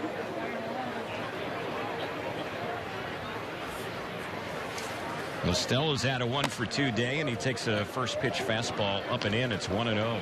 As you talk about the defensive changes there, we cannot ignore the job that Todd Cunningham has done here for the Angels. Cunningham now in right field. He's hitting .360. And there's one that's lined into right field, and he's going to have to run that one down. Going up to second is La Stella, and he is there with a 1-out double.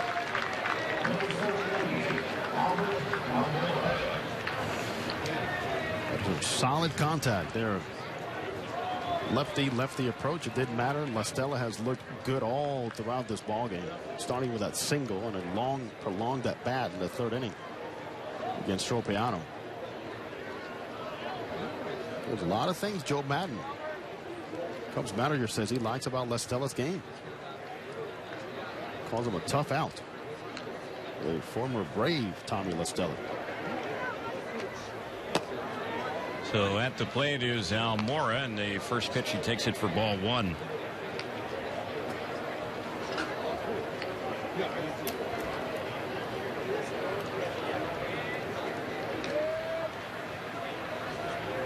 Here's the next delivery.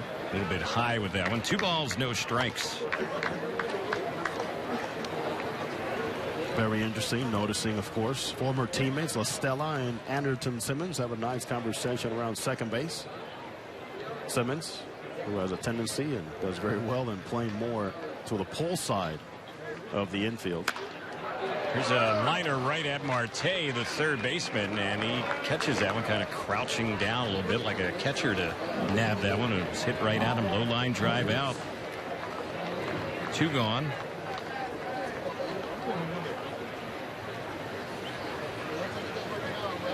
And Kyle Hendricks will bat.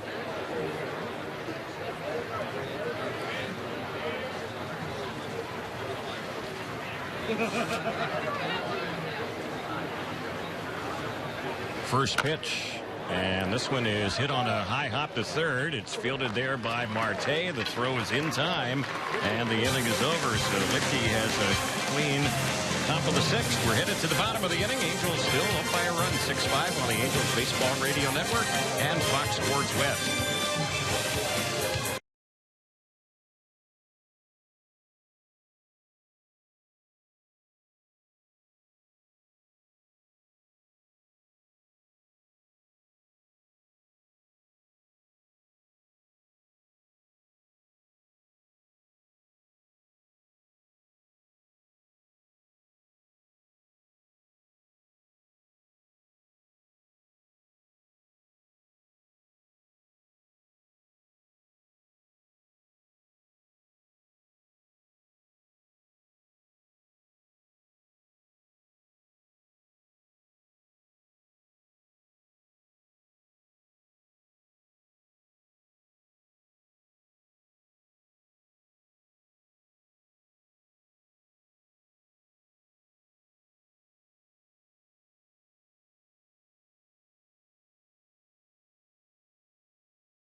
And Drolton Simmons is the batter for the Angels. This might be his final at bat today, and he cuts at the first pitch and fouls that one back for strike one. Yeah, that's Mike Scioscia's idea. Get these regular players 3 at bats before some of them make the trek over to Southern California.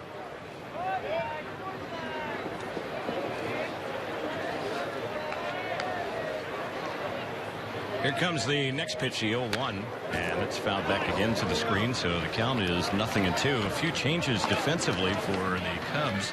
They have Nori Kawasaki now at third base. Chris Bryant, who was playing there, has moved to left field. And Albert Almora, who is playing left, is now in center. And there's a ball smacked just past the new third baseman, Kawasaki. It's going to roll down into foul ground in left field. Easily getting to second without a throw will be the leadoff man, and Drolton Simmons. That's his 3rd hit today, and he will be lifted for a pinch runner. It's been a nice spring for Anderson Simmons, who started off pretty slow. I recall that 0 for 8, and then he has absolutely turned on the Jets. Came into this game hitting .306, a nice 3 for 3. And it looks like he gives in to Gregorio Petit at second base. He's the new runner out there. And here's Carlos Perez showing signs of bunting and ends up taking that one for strike one. So Simba's pride must be feeling pretty good today, Terry, as Anderson does not disappoint.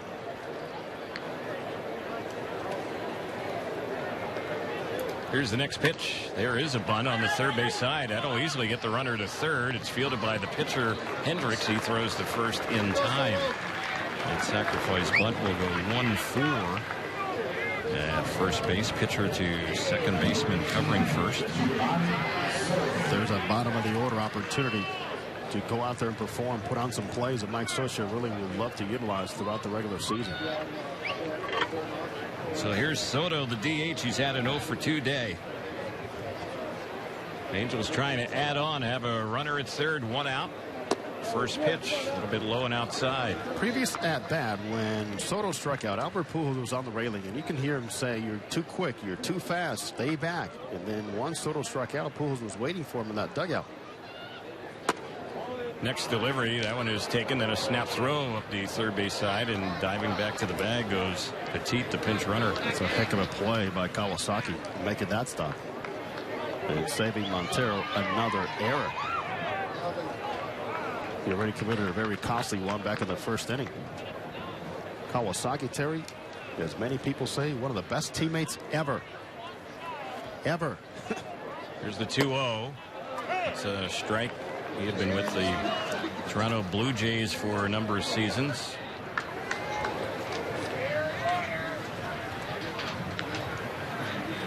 Two balls, 1 strike. And the next pitch, that's chopped foul over on the left side.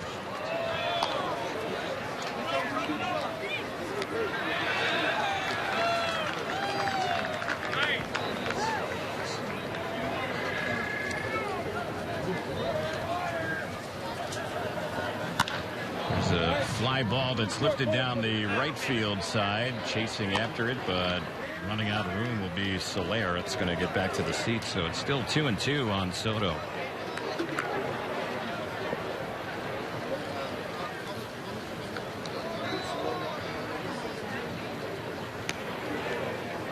There's 1 out. The infield is in for the Cubs, and there's a swing and a miss at a 2-2 pitch.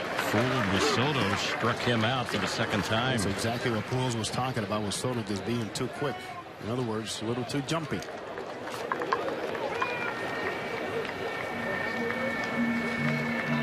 So Joe Madden is coming out to the mound, and they will bring in a new pitcher. So Hendricks is lifted. We have a break in the action. Angels still batting here in the 6th. Leading 6-5 pitching change coming up on the Angels Baseball Radio Network and Fox Sports West.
New pitcher for the Cubs is lefty Clayton Richard.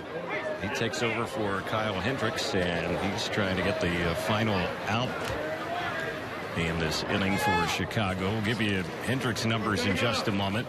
Richard, a year ago, 23 games for the Cubs, 3 as a starter, at a 4-2 record, 3.38 ERA. He's a big left-hander, and the pitch, it's grounded right to short. This should be the inning. Fielded there by Zobrist, and thrown just in time to get Ortega, and the inning is over. For the Angels here in the 6th, 4 runs and a hit. Leave a runner at third. We're headed to the 7th inning. It's 6-5 Angels on the Angels Baseball Radio Network and Fox Sports West.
Six-5 Angels as we head to the 7th here in Tempe. The score update, it's brought to you by Experian. Get serious about your credit by visiting Experian.com. Before we get things started here in the 7th, let's pause for stations to identify themselves on the Angels Baseball Radio Network and Fox Sports West.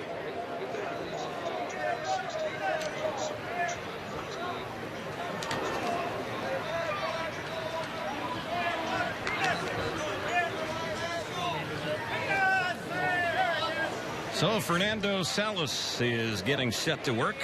His 9th appearance this spring, 7 innings. He's allowed 6 hits, 2 runs, 4 walks, 2 strikeouts, ERA of just over 2.5. And his first delivery on Zobrist, that's right in there for strike 1.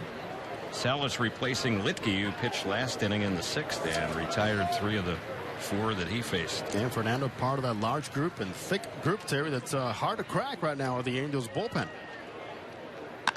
Here's the next one on Zobrist. He pops one in the air down the left field side. It's going to be the new shortstop, Gregorio Petit, who makes the catch in fair territory on the outfield grass, very tight to the line. And that'll be the first out. Don't forget, every fan matters when the Angels take on the Texas Rangers. That's coming up on April the 7th at the Big A. Game time 7:05. Fans in attendance will receive a Mike Trout, Albert Pujols double bobblehead. It's courtesy of Pechanga Resort and Casino while supplies last. Now visit Angels.com or call 714-4-ANGELS to purchase your tickets. Operators are standing by.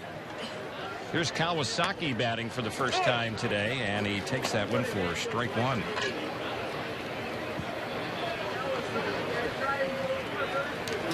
Kawasaki's hitting out of Jason Hayward's number 2 spot. Hayward was 1 for 3 with a 3-run homer. Next pitch on the left-handed batter. He takes that one, and hello there, misses for a ball. A little drama in him right now, huh? The style, the way he's taking those pitches. He's got some flair to him.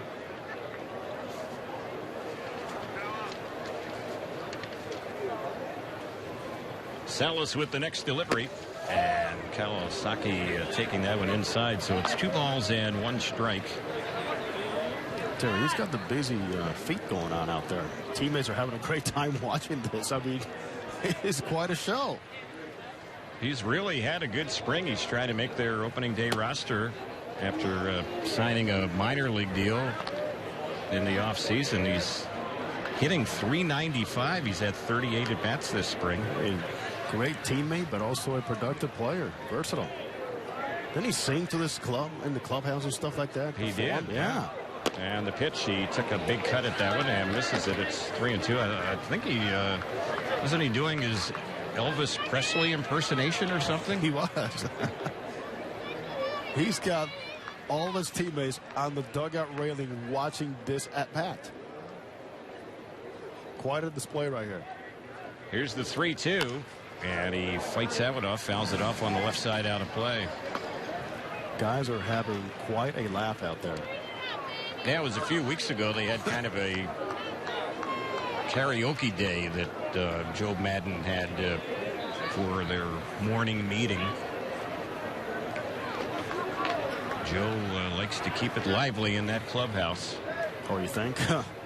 And the 3-2, and Salas throws that one by him. He came back. He was behind in the count and struck him out number 2. Salas reaching back, rears back, and just explosively throws that fastball by Kawasaki. With Fernando Salas' strength of that fastball, everything down in the zone, movement, little extra zip, but also that changeup. So here's Bryant, who's had a 1-for-3 day. First pitch, takes that one low.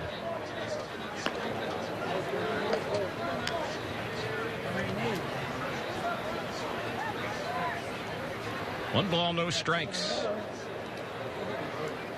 Angels 6 runs, 9 hits. Cubs 5 runs, 8 hits. As that one is fouled back to the screen. 1-1 on Bryant. So Terry, here he is, the lift driver, the exported European players. Amateur baseball superstar. Oh, he's great. Chris Bryant hit 9 home runs last spring, and he was the talk of the valley, man. There's a called strike. 1-2 the count. Well, you know, getting called up a little bit later did cost him driving in 100 runs, though. Finished with 99 last year. Nonetheless, boy, he is a great face for the game of baseball. So the 1-2 pitch, that's low and outside. Today's attendance, it's a sellout. The Angels 5th this spring, 9,059, 9059. Angels also have gone over the 100,000 mark in spring training home attendance for the 5th year in a row. Once again, a terrific attendance all the way around. Support the Angels are getting all throughout this area, but also the many of the Angels fans are so loyal to make that trip from Southern California. They can follow the Angels not only here in Tempe, but go all around here in the Cactus League with closer distances. And it's a lot of fun to see so much red pretty much everywhere we go. Here's the payoff pitch, and it's popped in the air down the right field side, coming over toward the line and making the catch in fair ground right near the foul line, medium right field, is Todd Cunningham, and it's a 1-2-3 inning for Salas. The bottom of the 7th is next.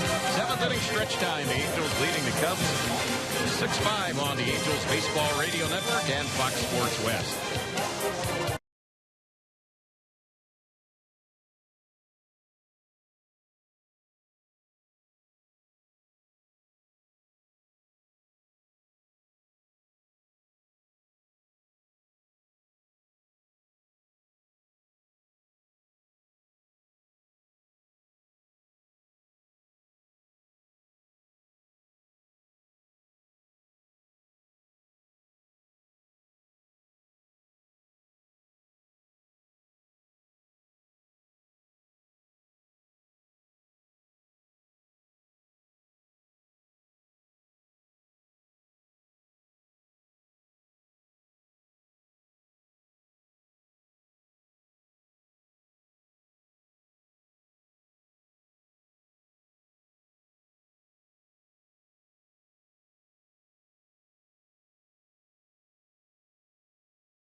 Have a number of changes defensively for the Cubs as we get things started here in the Angels 7th, bottom of the 7th. First batter up will be Jeffrey Marte, and he is going to face a new pitcher. Justin Grimm will take over for Clayton Richard. So right-hander against right-hander, and the pitch, the first one is a first pitch fastball. It's very high for ball one. New catcher is Tim Fedorovich. He's with the Dodgers not too long ago. It's a new first baseman, Jacob Rogers. Logan Watkins is now at shortstop. And the pitch, that's a foul tip, and the count 1-1 strike. And it looks like they also have a new right fielder, and that is Jacob Hanneman.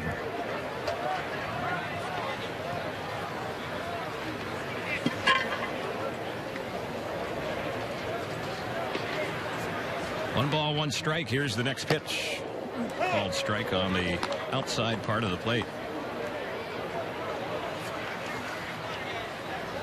This is Marte's first at bat today.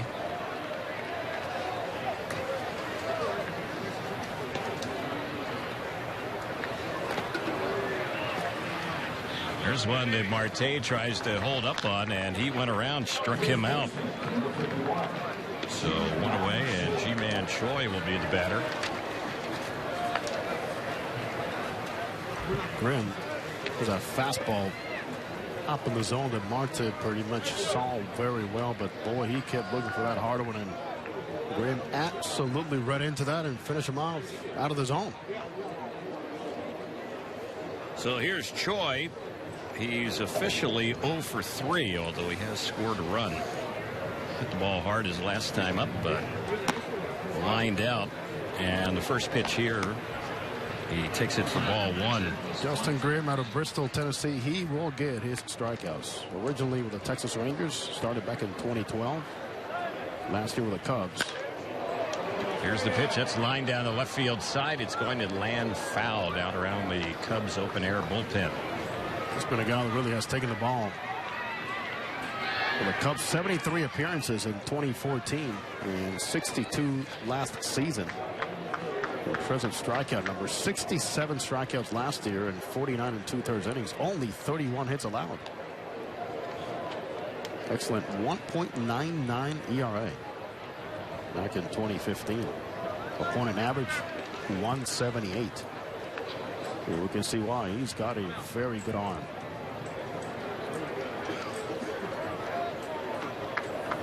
On the changes defensively this inning here in the bottom of the 7th for the Cubs. Get to it after the pitch. That's fouled off on the left side.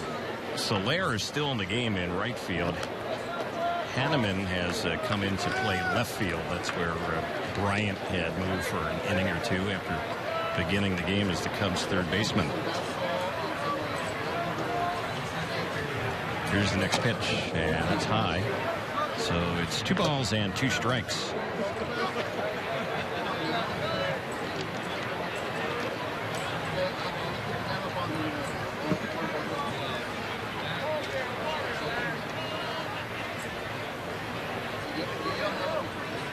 Here's the next delivery, taken by Choi outside, so it's a full count, 3-2.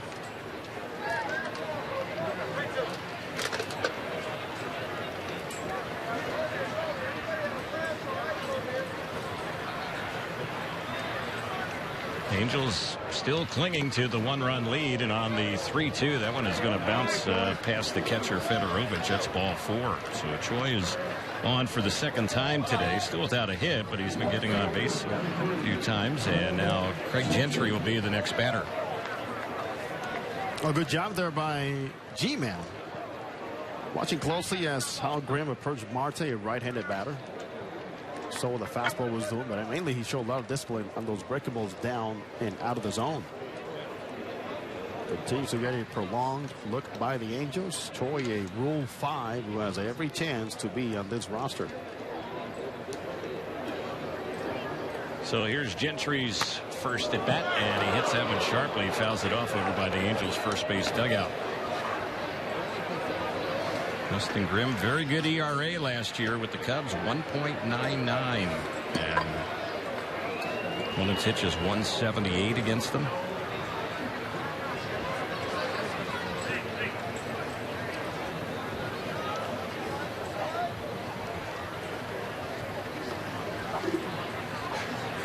Gentry had backed out of the box, now back in there. Taps the plate with the bat.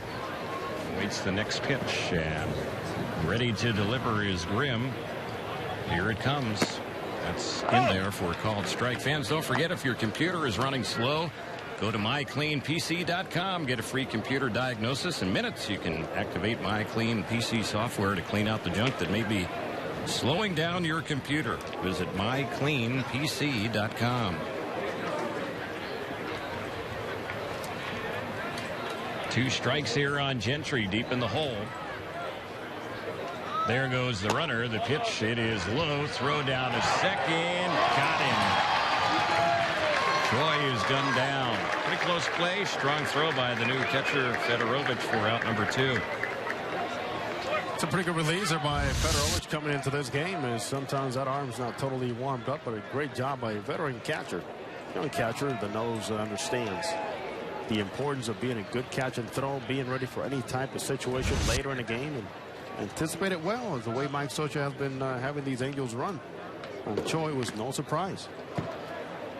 So on the 1-2, that one bounced by Fedorovich. No one on base, though. It's 2 balls and 2 strikes.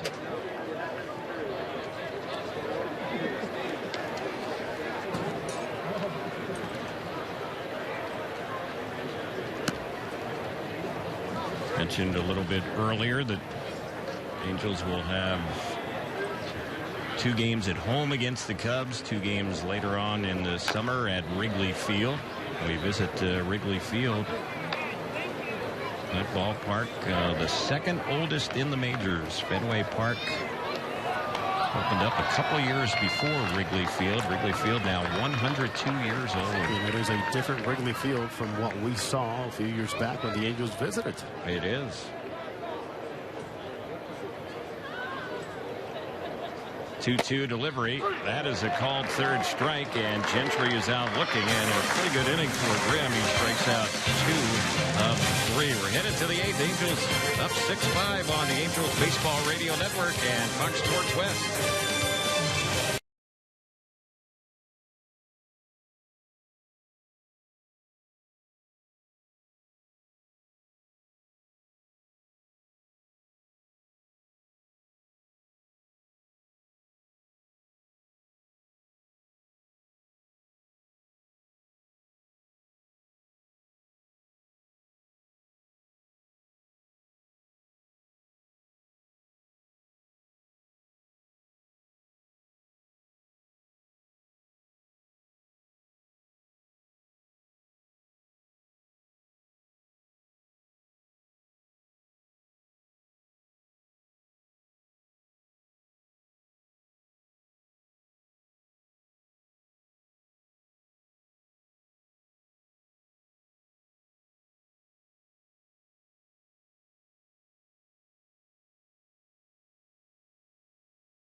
Angels bring in pitcher number 5 of the day. Javi Guerra replaces Fernando Salas, and Salas did a nice job, a clean top of the 7th. So here we are in the 8th, 6-5 Angels.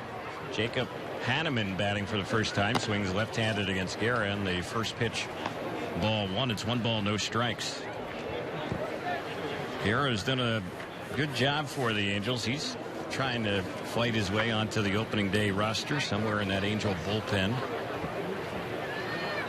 Here's the next delivery. It's fouled off on the left side, backing out of play. Guerra appearing for the 9th time this spring. He's worked 9 innings, allowing 8 hits, 3 earned runs.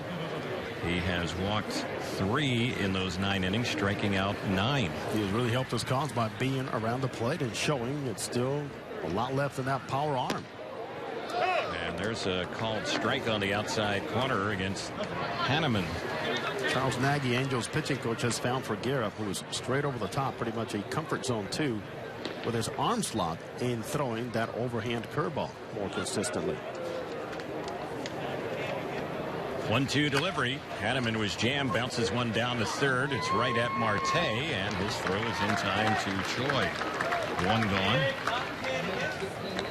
Soler will be the next batter. I want to remind you, the 20-game flex plan offers a variety of game options to choose from. It includes opening night, premium matchups, and popular promotional giveaway nights. You can visit angels.com/ticket plans. As we're talking about last names Guerra, the other Guerra that was in camp with the Angels, Deolis Guerra officially signed a minor league deal with the team. He cleared waivers and then elected free agency and said, okay, I'll sign back with the Angels. Mike Socha does like the arm and obviously the size, the repertoire of Deolis Guerra. He just needs some command things to fix out, but Mike Socha thinks at one point he will be part of the Angels bullpen. The 1 pitch, that's a little bit high. 1 ball, 1 strike on Soler, who's had an 0 for 3 day. A couple ground outs to short. He's also flied out to right.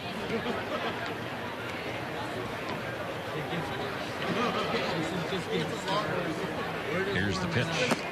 Cut and a miss. 1-2 the count. Bobby Guerra, plenty of experiences in the big leagues, over 140 appearances.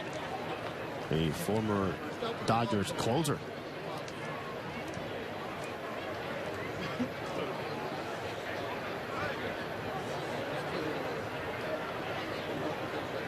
Here's the 1-2. That's fouled back to the screen. Jorge Soler out of Cuba. This big man takes a hack.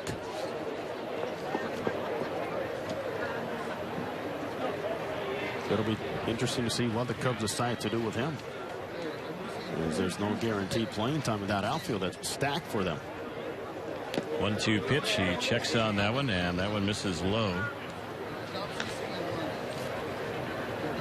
And the Cubs have plenty of years of control over Jorge Soler.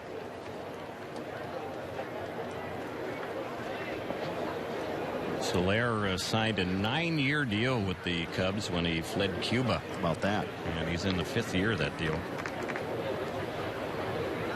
Here's the next pitch. He pops this one back foul, back behind the plate. Soler really hit well in the postseason for the Cubs a year ago. Division series, he hit over .570, and in the NL Championship Series, he hit over .400. Did a great job. Had 3 postseason homers for the Cubs last postseason. Here's the next pitch. Chopped down to third. Easy hop for Marte. His throw right on the money. Couple of ground outs to third. 2 gone here in the 8th. The Cubs eventually beaten, Terry, by the team that went out to the World Series, the New York Mets.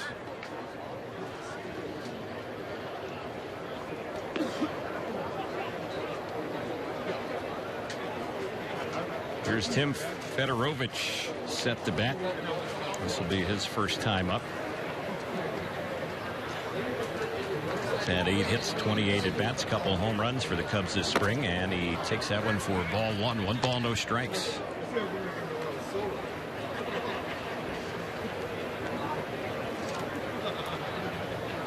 Fedorovich has had the reputation of being a good catch and throw guy behind the plate. Had some injury issues back to right knee surgery last year. He got injured in spring training last year. It's unfortunate the way his career has gone, only because he was at one point guaranteed to be a guy who was going to see a lot of innings behind the plate for the Dodgers. Counts 2 balls and no strikes on Fedorovich. And that one misses low and outside. So Guerra behind 3-0.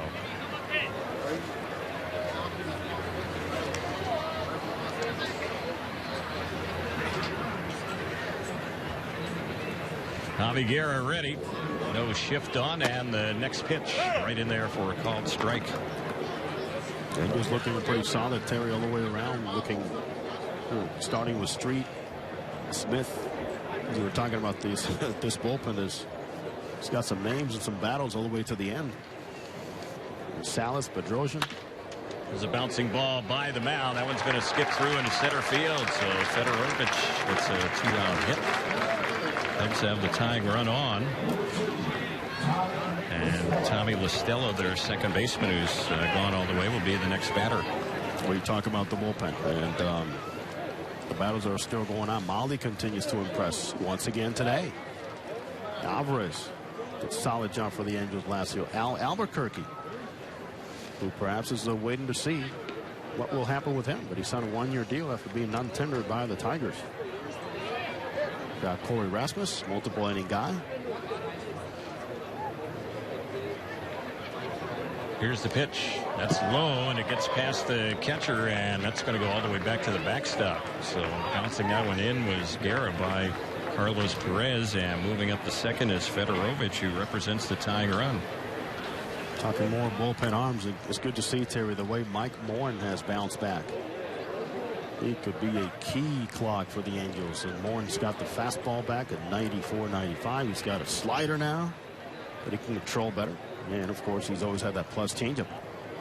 Yeah, for me, he's a lock in the bullpen. He's got to be. I'm not making any decisions here, but from my standpoint, there's a pitch that was taken and then a snap throw up to second, and back goes Fedorovich. As Mike Socha says, every single layer has been peeled back. He continues to be peeled back. There's so many difficult decisions to be made, especially when you're not going to need a 5th starter until perhaps April 11th as everything stays in place. 1 ball, 2 strikes to count. And one of those decisions will be Jared Weaver, how he comes out of Wednesday's start in the minor leagues. If he needs more time, he could be the guy pushed back. But Weave keeps saying, I am ready, and I'm going to use that start to tune in for my regular season start. Here's the 1-2, and there's a little flare in the left center field. It's going to drop in, and that'll tie up the ball game. It just landed in between Gentry and Ortega. And a base hit for LaStella with 2 outs. His 3rd hit of the day ties this game up at 6. The reason why Joe Madden has great eye for talent and also for guys that have a great aptitude for the game, and one of them is Tommy LaStella. Joe Madden is one guy that does not miss a beat when it comes down to not just looking at the numbers, but he loves looking at action. Batting practice, guys' attitude, guys keeping their heads up, how they bounce back after adverse times, all those things really add up to a player's character. So first pitch here, that one's a little bit low.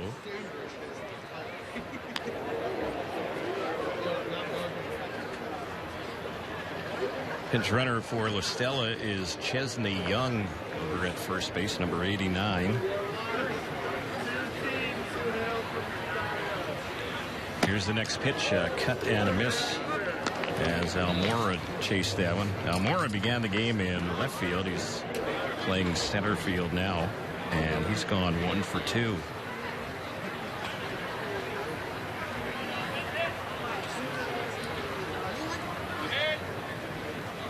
One ball, 1 strike, the count. Here's the next pitch. That's low and outside. Oh, Javi Guerra got the first 2 batters out easily. Back-to-back groundouts to Marte at third base. But then he gave up the 2-out hit to Fedorovich. Wild pitched him up the second. And LaStella brought him in.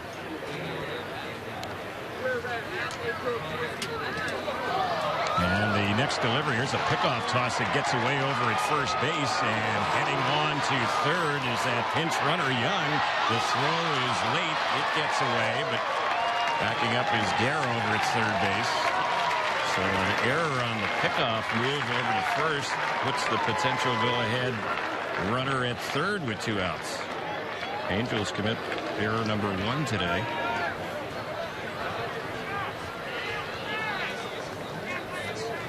So Javi Guerra's throwing error, advancing that runner 2 bases. And not much G-Man Choi could have done about that one. He absolutely just sailed one like a slider type throw to first base.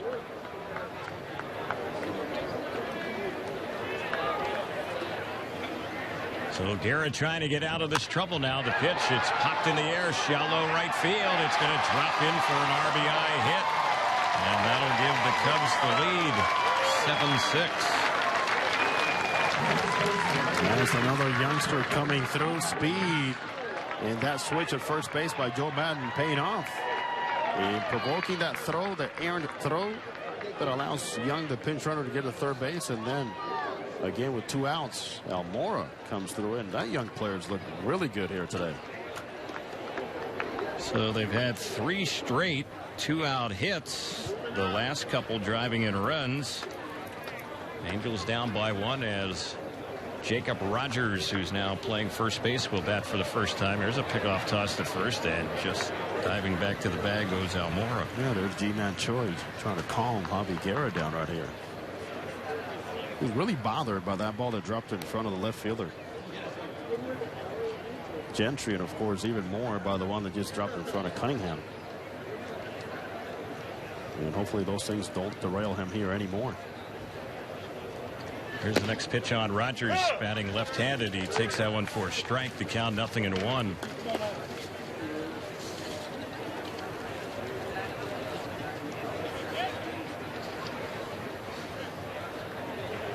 Rogers has had only 2 at-bats for the Cubs this spring with 1 hit.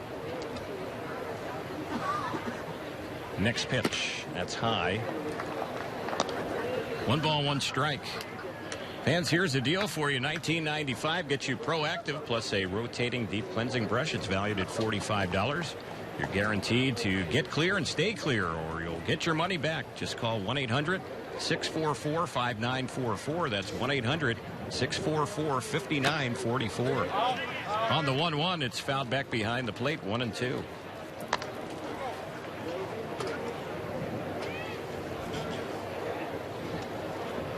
And after 2 quick outs, now Guerra up to 27 pitches. And most of those coming here in the last 4 batters.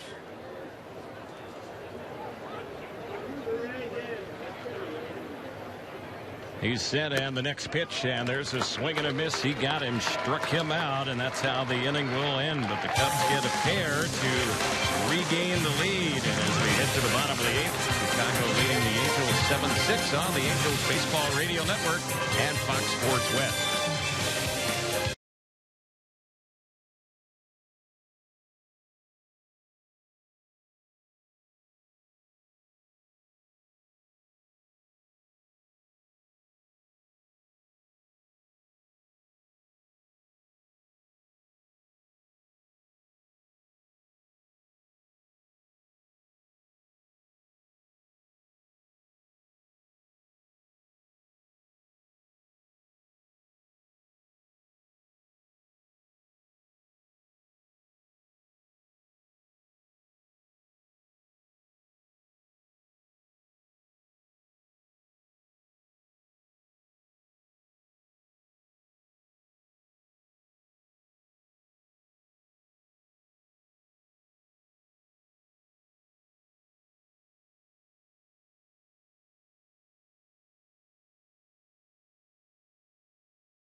So the Angels down by a run as we go to the bottom of the eighth. A few changes out in the field for the Cubs. Matt Merton has taken over in right field, replacing Soler.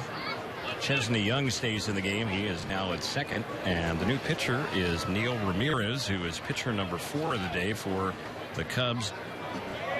Grimm went last inning and faced 3 batters, struck out 2 of them in a scoreless, hitless inning of relief. First delivery on Ray Navarro. It's in there for strike 1. No balls and 1 strike.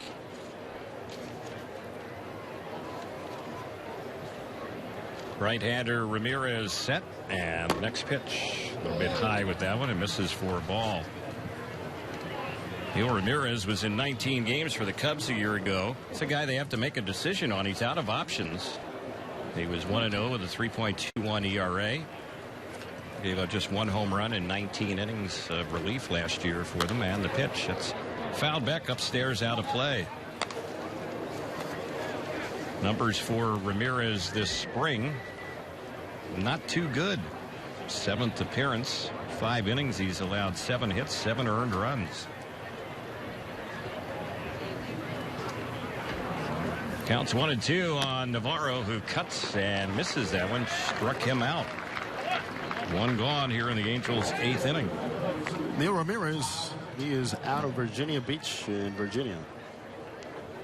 26-year-old who was acquired. He was claimed off waiver from Texas back in 2013. And as you mentioned, Terry, a guy that because of what he has and possesses a good arm, man. He good strikeout numbers overall in the big leagues. 68 total strikeouts in his major league career in 69 games and only 57 2/3 innings. First pitch here on Cunningham, who's batting for the first time, and that's taken for ball 1. Cutting down on the walks, of course, is something the Cubs will love to see more of from Ramirez, to put together with a good arm and better command. Wind is really picking up right now. It's kind of swirling, and it's blowing out hard at the moment to left center field. Well, that could play a role and be a factor here later in the game for the Angels. Let's see. Cunningham batting .360 this spring. He's gone 9 for 25. Here's the next pitch. Right in there for strike. The bottom of the 8th, being brought to you today by our friends at Rotolo Chevrolet in Fontana. Rotolo Chevrolet is pursuing excellence every day. You can visit them at Rotolo.com. That's Rotolo.com. Cannot ignore the job Todd Cunningham has done here in camp. Quietly, he's flying under the radar, but certainly a guy that does pay attention to. And he loops one into left, and a nice grab by Hanneman. Got a good jump running in on that one and kind of caught that one in a kneeling position, sliding in a little bit from left field. Second out, bottom of the 8th. Batter now is Gregorio Petit.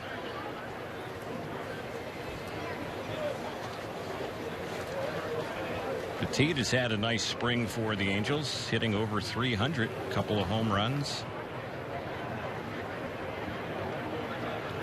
Here's the pitch, taken for strike 1. Petit, along with Ray Navarro, hoping to get a longer look all the way through the last exhibition game for the Angels. Yeah, as we know, Cliff Pennington has a lock on one of the backup spots in the infield. Here's the pitch. That's a little bit low. Pennington is available to play today. In fact, he's kind of stretching out in the dugout right now, so we might see him come in to play somewhere in the infield when we get to the 9th inning. Here's the next pitch. Chopped down the third base side. Looks like an easy play for Kawasaki, and he will roll across the diamond. The inning is over. So the Angels go down quietly here in the 8th. The 9th is next. 7-6 Cubs on the Angels Baseball Radio Network and Fox Sports West.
Angels will use pitcher number 6 of the day as Corey Rasmus takes over. He replaces Javi Guerra. Guerra worked last inning in the top of the 8th. Gave up 3 hits, 2 runs, 1 earned in 1 inning. Didn't walk any, struck out 1 and threw a wild pitch.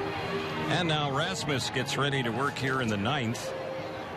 And this will be his 9th appearance this spring. He's done a nice job. 10 innings of work, 7 hits allowed, just 2 earned runs, 14 strikeouts in those 10 innings, and an ERA of under 2.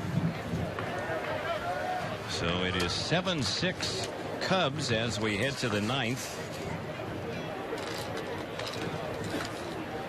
The batter will be Logan Watkins, and this will be his first at bat today.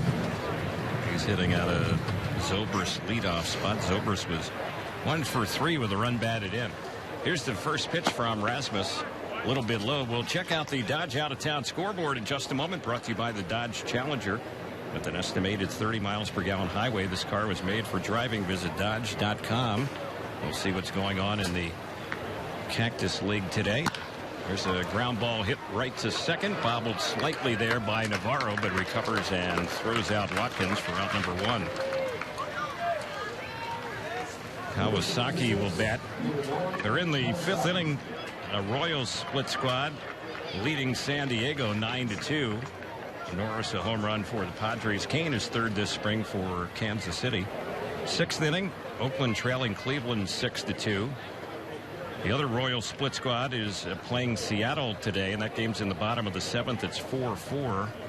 And boy, Robinson Cano hit another home run today for Seattle. What, he had 3 yesterday? He has been torching the Cactus League. 7 home runs now for Cano this spring, and Nelson Cruz hit 1 for Seattle in that game as well, his 4th. And Cruz have been scuffling here in the spring. No big deal for a guy like that. Kawasaki just took an 0-1 pitch. It's in there. What is a big deal, Terry, for the Seattle fans is to know that Robinson Cano is fully back and he is healthy. And the 2-strike pitch jam was Kawasaki. Fouls that one off. The other game going on in the Cactus League, Colorado hosting the White Sox, and it's 9-4 Chicago. Abreu a home run for the White Sox, his 4th. Story, Blackman, and Cargo. Carlos Gonzalez saw with home runs for the Rockies in that one. Trevor Story, who looks like he's going to be the Rockies opening day shortstop. The home run he hit today, his 6th this spring. That kid had a super year and truly has earned that job. And with the issues off the field for Jose Reyes, Terry, the door's open. And he went right in, man, and like put he a walked step right on. in the door. Yes. Right in the doorway. Here's the pitch. Bounced on an easy hop right to second. And making the play on that one is Navarro. Kawasaki is retired. Couple ground outs to the right side of the infield. Matt Merton will be the next batter. Merton is hitting out of Chris Bryant's number 3 spot. He went 1 for 4 today. He is a familiar name with the Cubs from years back, who went out and also put his name on the map playing in Japan. Big power numbers. And boy, he just took a big swing right there. He said he made a nice living in Japan, but it was time to get back here and perhaps try to get it done in the big leagues as a backup. Right-hander against right-hander. Here's the next pitch. Merton takes that one for a ball. He's had limited at-bats this spring for the Cubs. Just 8 at-bats, but 3 hits, so made the most of it.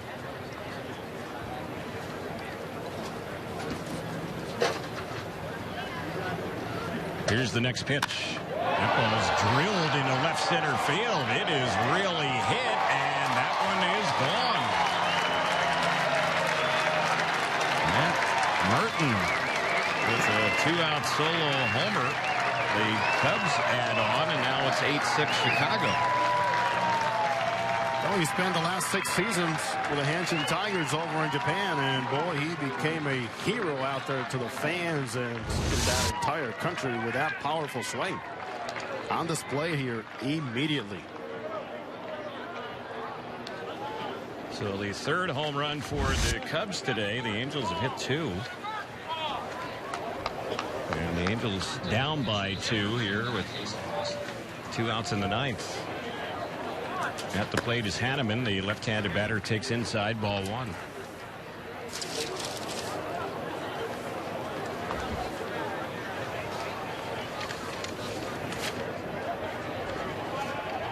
Rasmus is ready, and here's the next pitch. That's hit sharply but foul on the right side. Rasmus, a reliever that, like Jose Alvarez, provides Mike Scioscia the option and flexibility of a multi-inning reliever. They're so crucial to begin the season with, as your starters are limited, and you got to bridge that gap between the starters and your late inning relievers. He is ideal.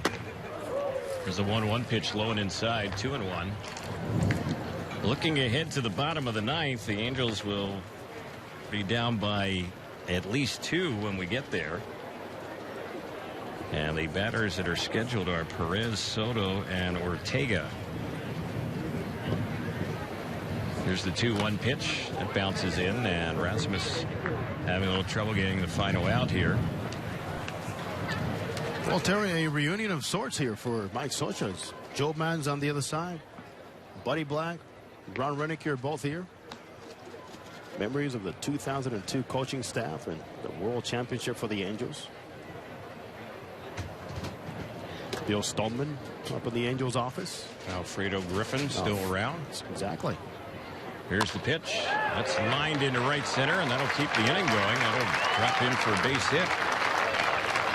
So Hanneman gets his first hit since coming into the ball game.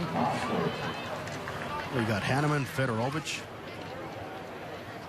Stella, Almora, Burton. All these guys at the last couple of innings have swung them out very well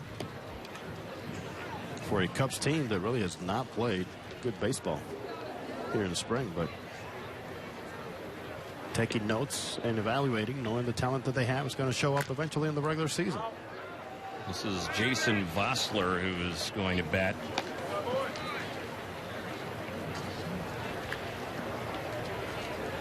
Left-handed batter fouled off the first pitch.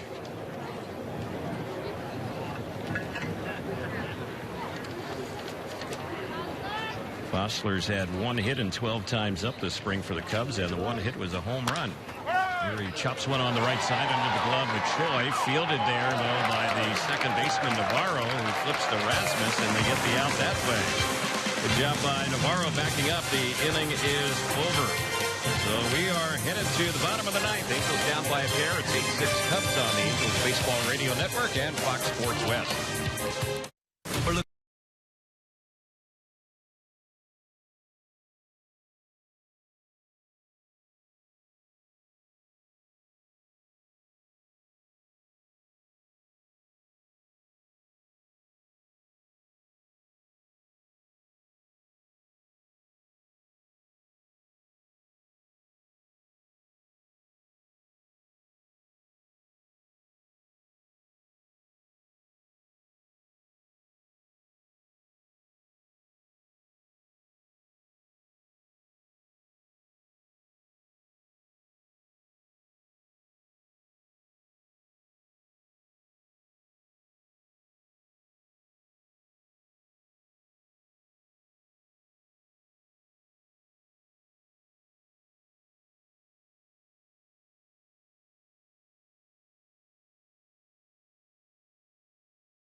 Well, as we head to the bottom of the ninth, the Cubs will be bringing in a young pitcher, 25 years old, Starling Peralta, who pitched in A-ball and Double-A last year.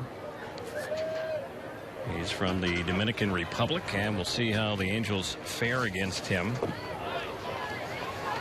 Carlos Perez will lead things off. And as Peralta wraps up his warm-up tosses, let's see how he has fared this spring. He's pitched 1 inning for the Cubs, and he retired all 3 batters he faced with 1 strikeout. So he's trying to get a save for them here today. Perez has gone 1 for 2 officially in this game and takes that pitch for a called strike. Jose is headed downstairs. He'll visit with Angels manager Mike Scioscia right after the end of this ball game. 8-6 Cubs, bottom of the ninth. Here's the pitch. Wave and a miss. No balls, 2 strikes.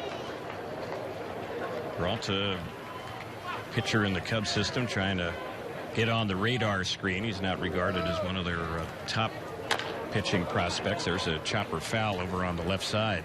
Fans become a season seat holder to enjoy exclusive benefits and the same seats all season long at the greatest value. Visit angels.com/season seats for more info. Here's the next pitch. That's way low and outside. 1-2 the count. Peralta replacing Ramirez, who set the Angels down 1-2-3 in the bottom of the 8th with a strikeout. Here's the pitch. That's hit well into center field. Going back is the center fielder, and reaching up on that one is Almora to take it out of midair. Boy, Perez couldn't hit that ball any harder. That ball was hit over 400 feet, but it's 420 to straightaway center. Just a long out. 1 gone here in the bottom of the 9th. C.J. Cron is going to pinch hit for Giovanni Soto. Soto went 0 for 3. There's one that's low. 1 ball, no strikes. And the next pitch on Cron, he hits it a mile high down the left side, straddling the foul line, and now dropping the ball in fair ground is the third baseman Kawasaki. So ending up at second will be Cron. That ball got caught in the wind a little bit. It'll be a 2-base error on the third baseman. And Cron, who is safe at second, now will be lifted for a pinch runner.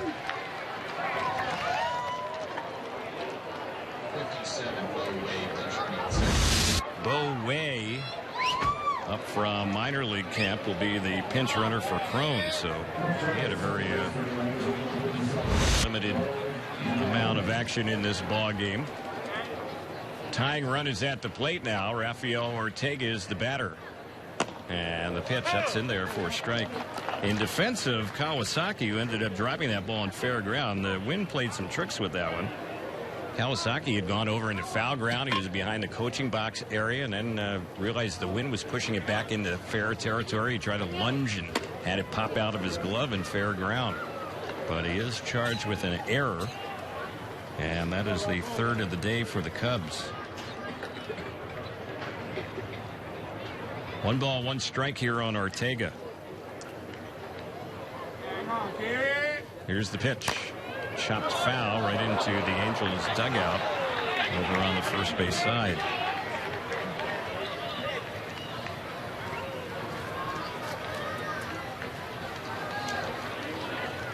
C.J. Cron, who reached second base on that ball that Kawasaki, the third baseman, ended up booting. Cron had a 12-game hitting streak this spring coming into today's game.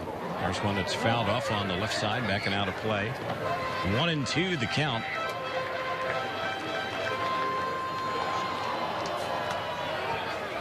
Eight runs, 13 hits for the Cubs. And the Angels at the moment, 6 runs, 9 hits. Here's the next pitch. This is a high pop-up out near second base. Watkins will give way to the second baseman, Young, who falls down on the dirt behind second but holds onto the ball. So the Cub infielders are getting tested here with some very high pop-ups. And we have bright sunshine now for about the first time all game long. We had played under a heavy cloud cover today. So 2 gone here in the bottom of the 9th. Marte will be the next batter. Angels down to the final out in this ball game.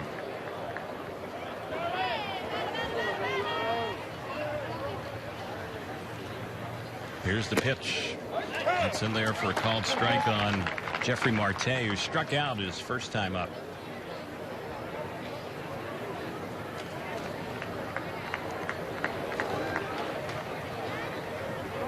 Here's the next pitch. That's low. It skips off the glove of the catcher, Fedorovich, and moving on to third is that pinch runner Way. Wild pitch, the scoring on that one from Peralta. G-Man Choi would be up next if the Angels can keep this bottom of the 9th alive with 2 outs. Sellout crowd today of over 9,000 here in Tempe. The next to last Cactus League game for the Angels. We'll play the final one here tomorrow, and then still have 4 more exhibition games when the Angels get back to Southern California. Pitch was fouled back by Marte, and now it's 1-2 on him. A lot of the sellout crowd still here to see the end of this ball game. Here's the 1-2 pitch. A little flare into right center. That's going to drop in, keep the game alive. Way will score, and now it's an 8-7 Cubs lead with 2 outs here in the bottom of the 9th. So Marte delivers. RBI hit. Choi will be the batter. G-Man Choi is officially 0 for 3 today, although he has been on base twice and he has scored a run.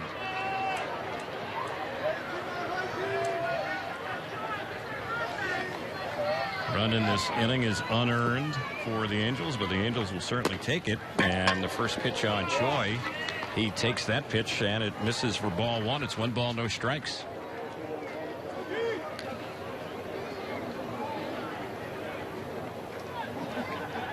Here's the next pitch. That's low and inside. 2-0. Cubs have no action in their bullpen.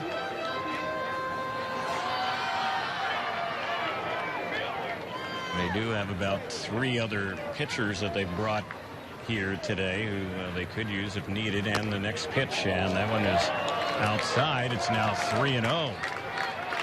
So Choi can get on, and he did walk his last time up.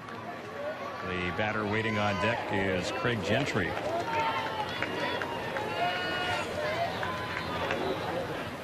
Here's the 3-0 pitch. Choi takes it like a statue, and it's right in there for a called strike.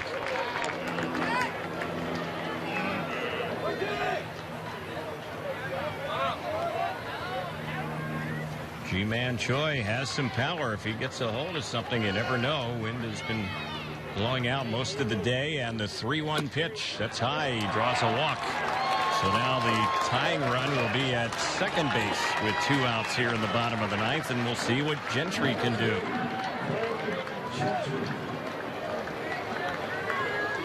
Gentry's been up once since coming into the ballgame as a pinch runner back in the bottom of the 5th, and when he batted in the bottom of the 7th, he took a called third strike.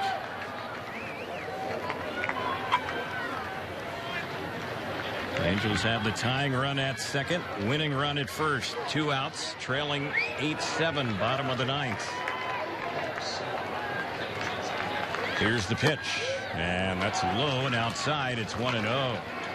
We're talking, this was last inning that with Pennington was kind of stretching in the Angels dugout. We were anticipating maybe him coming in to play the field at the top of the inning. Well, he's waiting on deck to pinch hit if we can get to that point in this ball game with 2 outs here in the bottom of the 9th. There's one that's fouled off by Gentry. Back behind the plate. 1-1 to count.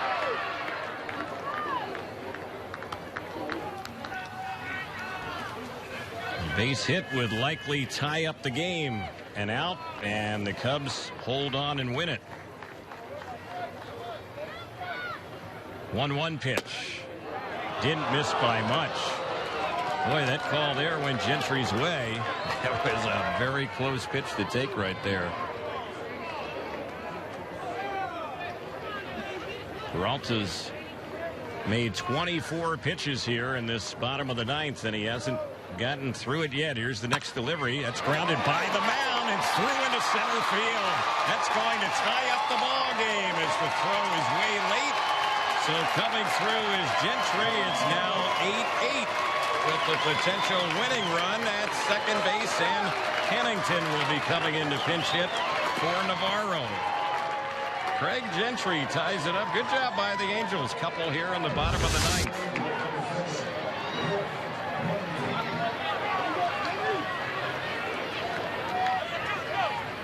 We've had some long ninth innings here the last week or so, and this one's working in the Angels' favor right now. Here's the pitch on Pennington. Boy, that was almost a wild pitch. The catcher, Fedorovich, had to stand up to catch that pitch.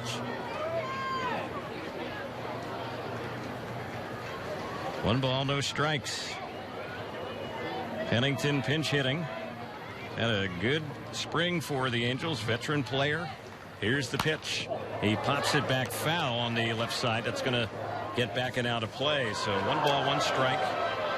8-8 the score. Let's pause for stations to identify themselves on the Angels Baseball Radio Network and Fox Sports West.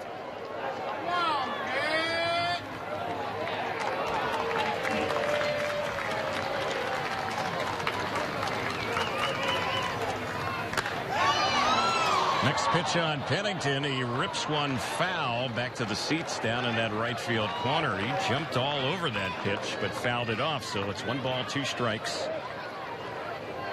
Pennington hitting over 400 this spring for the Angels. This is his 50th at bat this spring. A hit would likely win it. Here's the 1-2.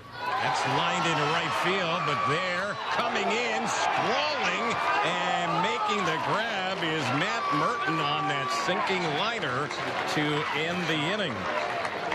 So the Angels end up getting a pair here in the bottom of the ninth. And now we're going to wait and see. It looks like that will be the end of the ball game. The umpires are walking off the field, so this one will end up an 8-8 tie. Angels hit the 2 in the bottom of the ninth inning, and the Angels play to their 5th tie this spring. That's only 2 losses now for the Angels in the last 18 games here in Cactus League play. Well, Jose is getting set up over by the Angels dugout, so let's have him take it away with Angels manager Mike Scioscia. Thanks, Terry. Mike, going to Tropiano, sometimes he said that the evaluation is a little bit tougher here because of the conditions. Is that a case, you think, today with Tropiano? Well, Trop missed with his fastball for sure. It wasn't quite what he wanted to do. His pitch count was up, but he made some good pitches, some really tough hitters, but unfortunately just couldn't get the length he wanted. How happy are you to see how things are coming around offensively with the guys that come into games that perhaps could win some roles for you? Well, we're scrapping. You know, we're putting balls in play. We're running the base as well, and everyone's having a great spring. Mike, and then going forward, can you tell us about the plan with the minor league starts scheduled for Shoemaker and Weaver and going forward from there? Yeah, Shoe will get up to at least 6 times, and same with Jared, and hopefully just evaluate things and see where we are as we get into the weekend. All right, thank you. All right, Jose. Terry, all yours, man. All right, thanks, Jose. Kind of sense Mike Scioscia wants to have a little meeting with Joe Madden and maybe some of their coaches before they leave town here today. Angels and the Chicago Cubs played to an 8-8 tie here at Tempe Diablo Stadium. For those of you watching on TV, Jose along with Alex Curry will have a lot more post-game analysis. It's coming up in just a moment on Angels Live. We'll have some more for you on the radio side as well from Tempe. This is the Angels Baseball Radio Network and Fox Sports West.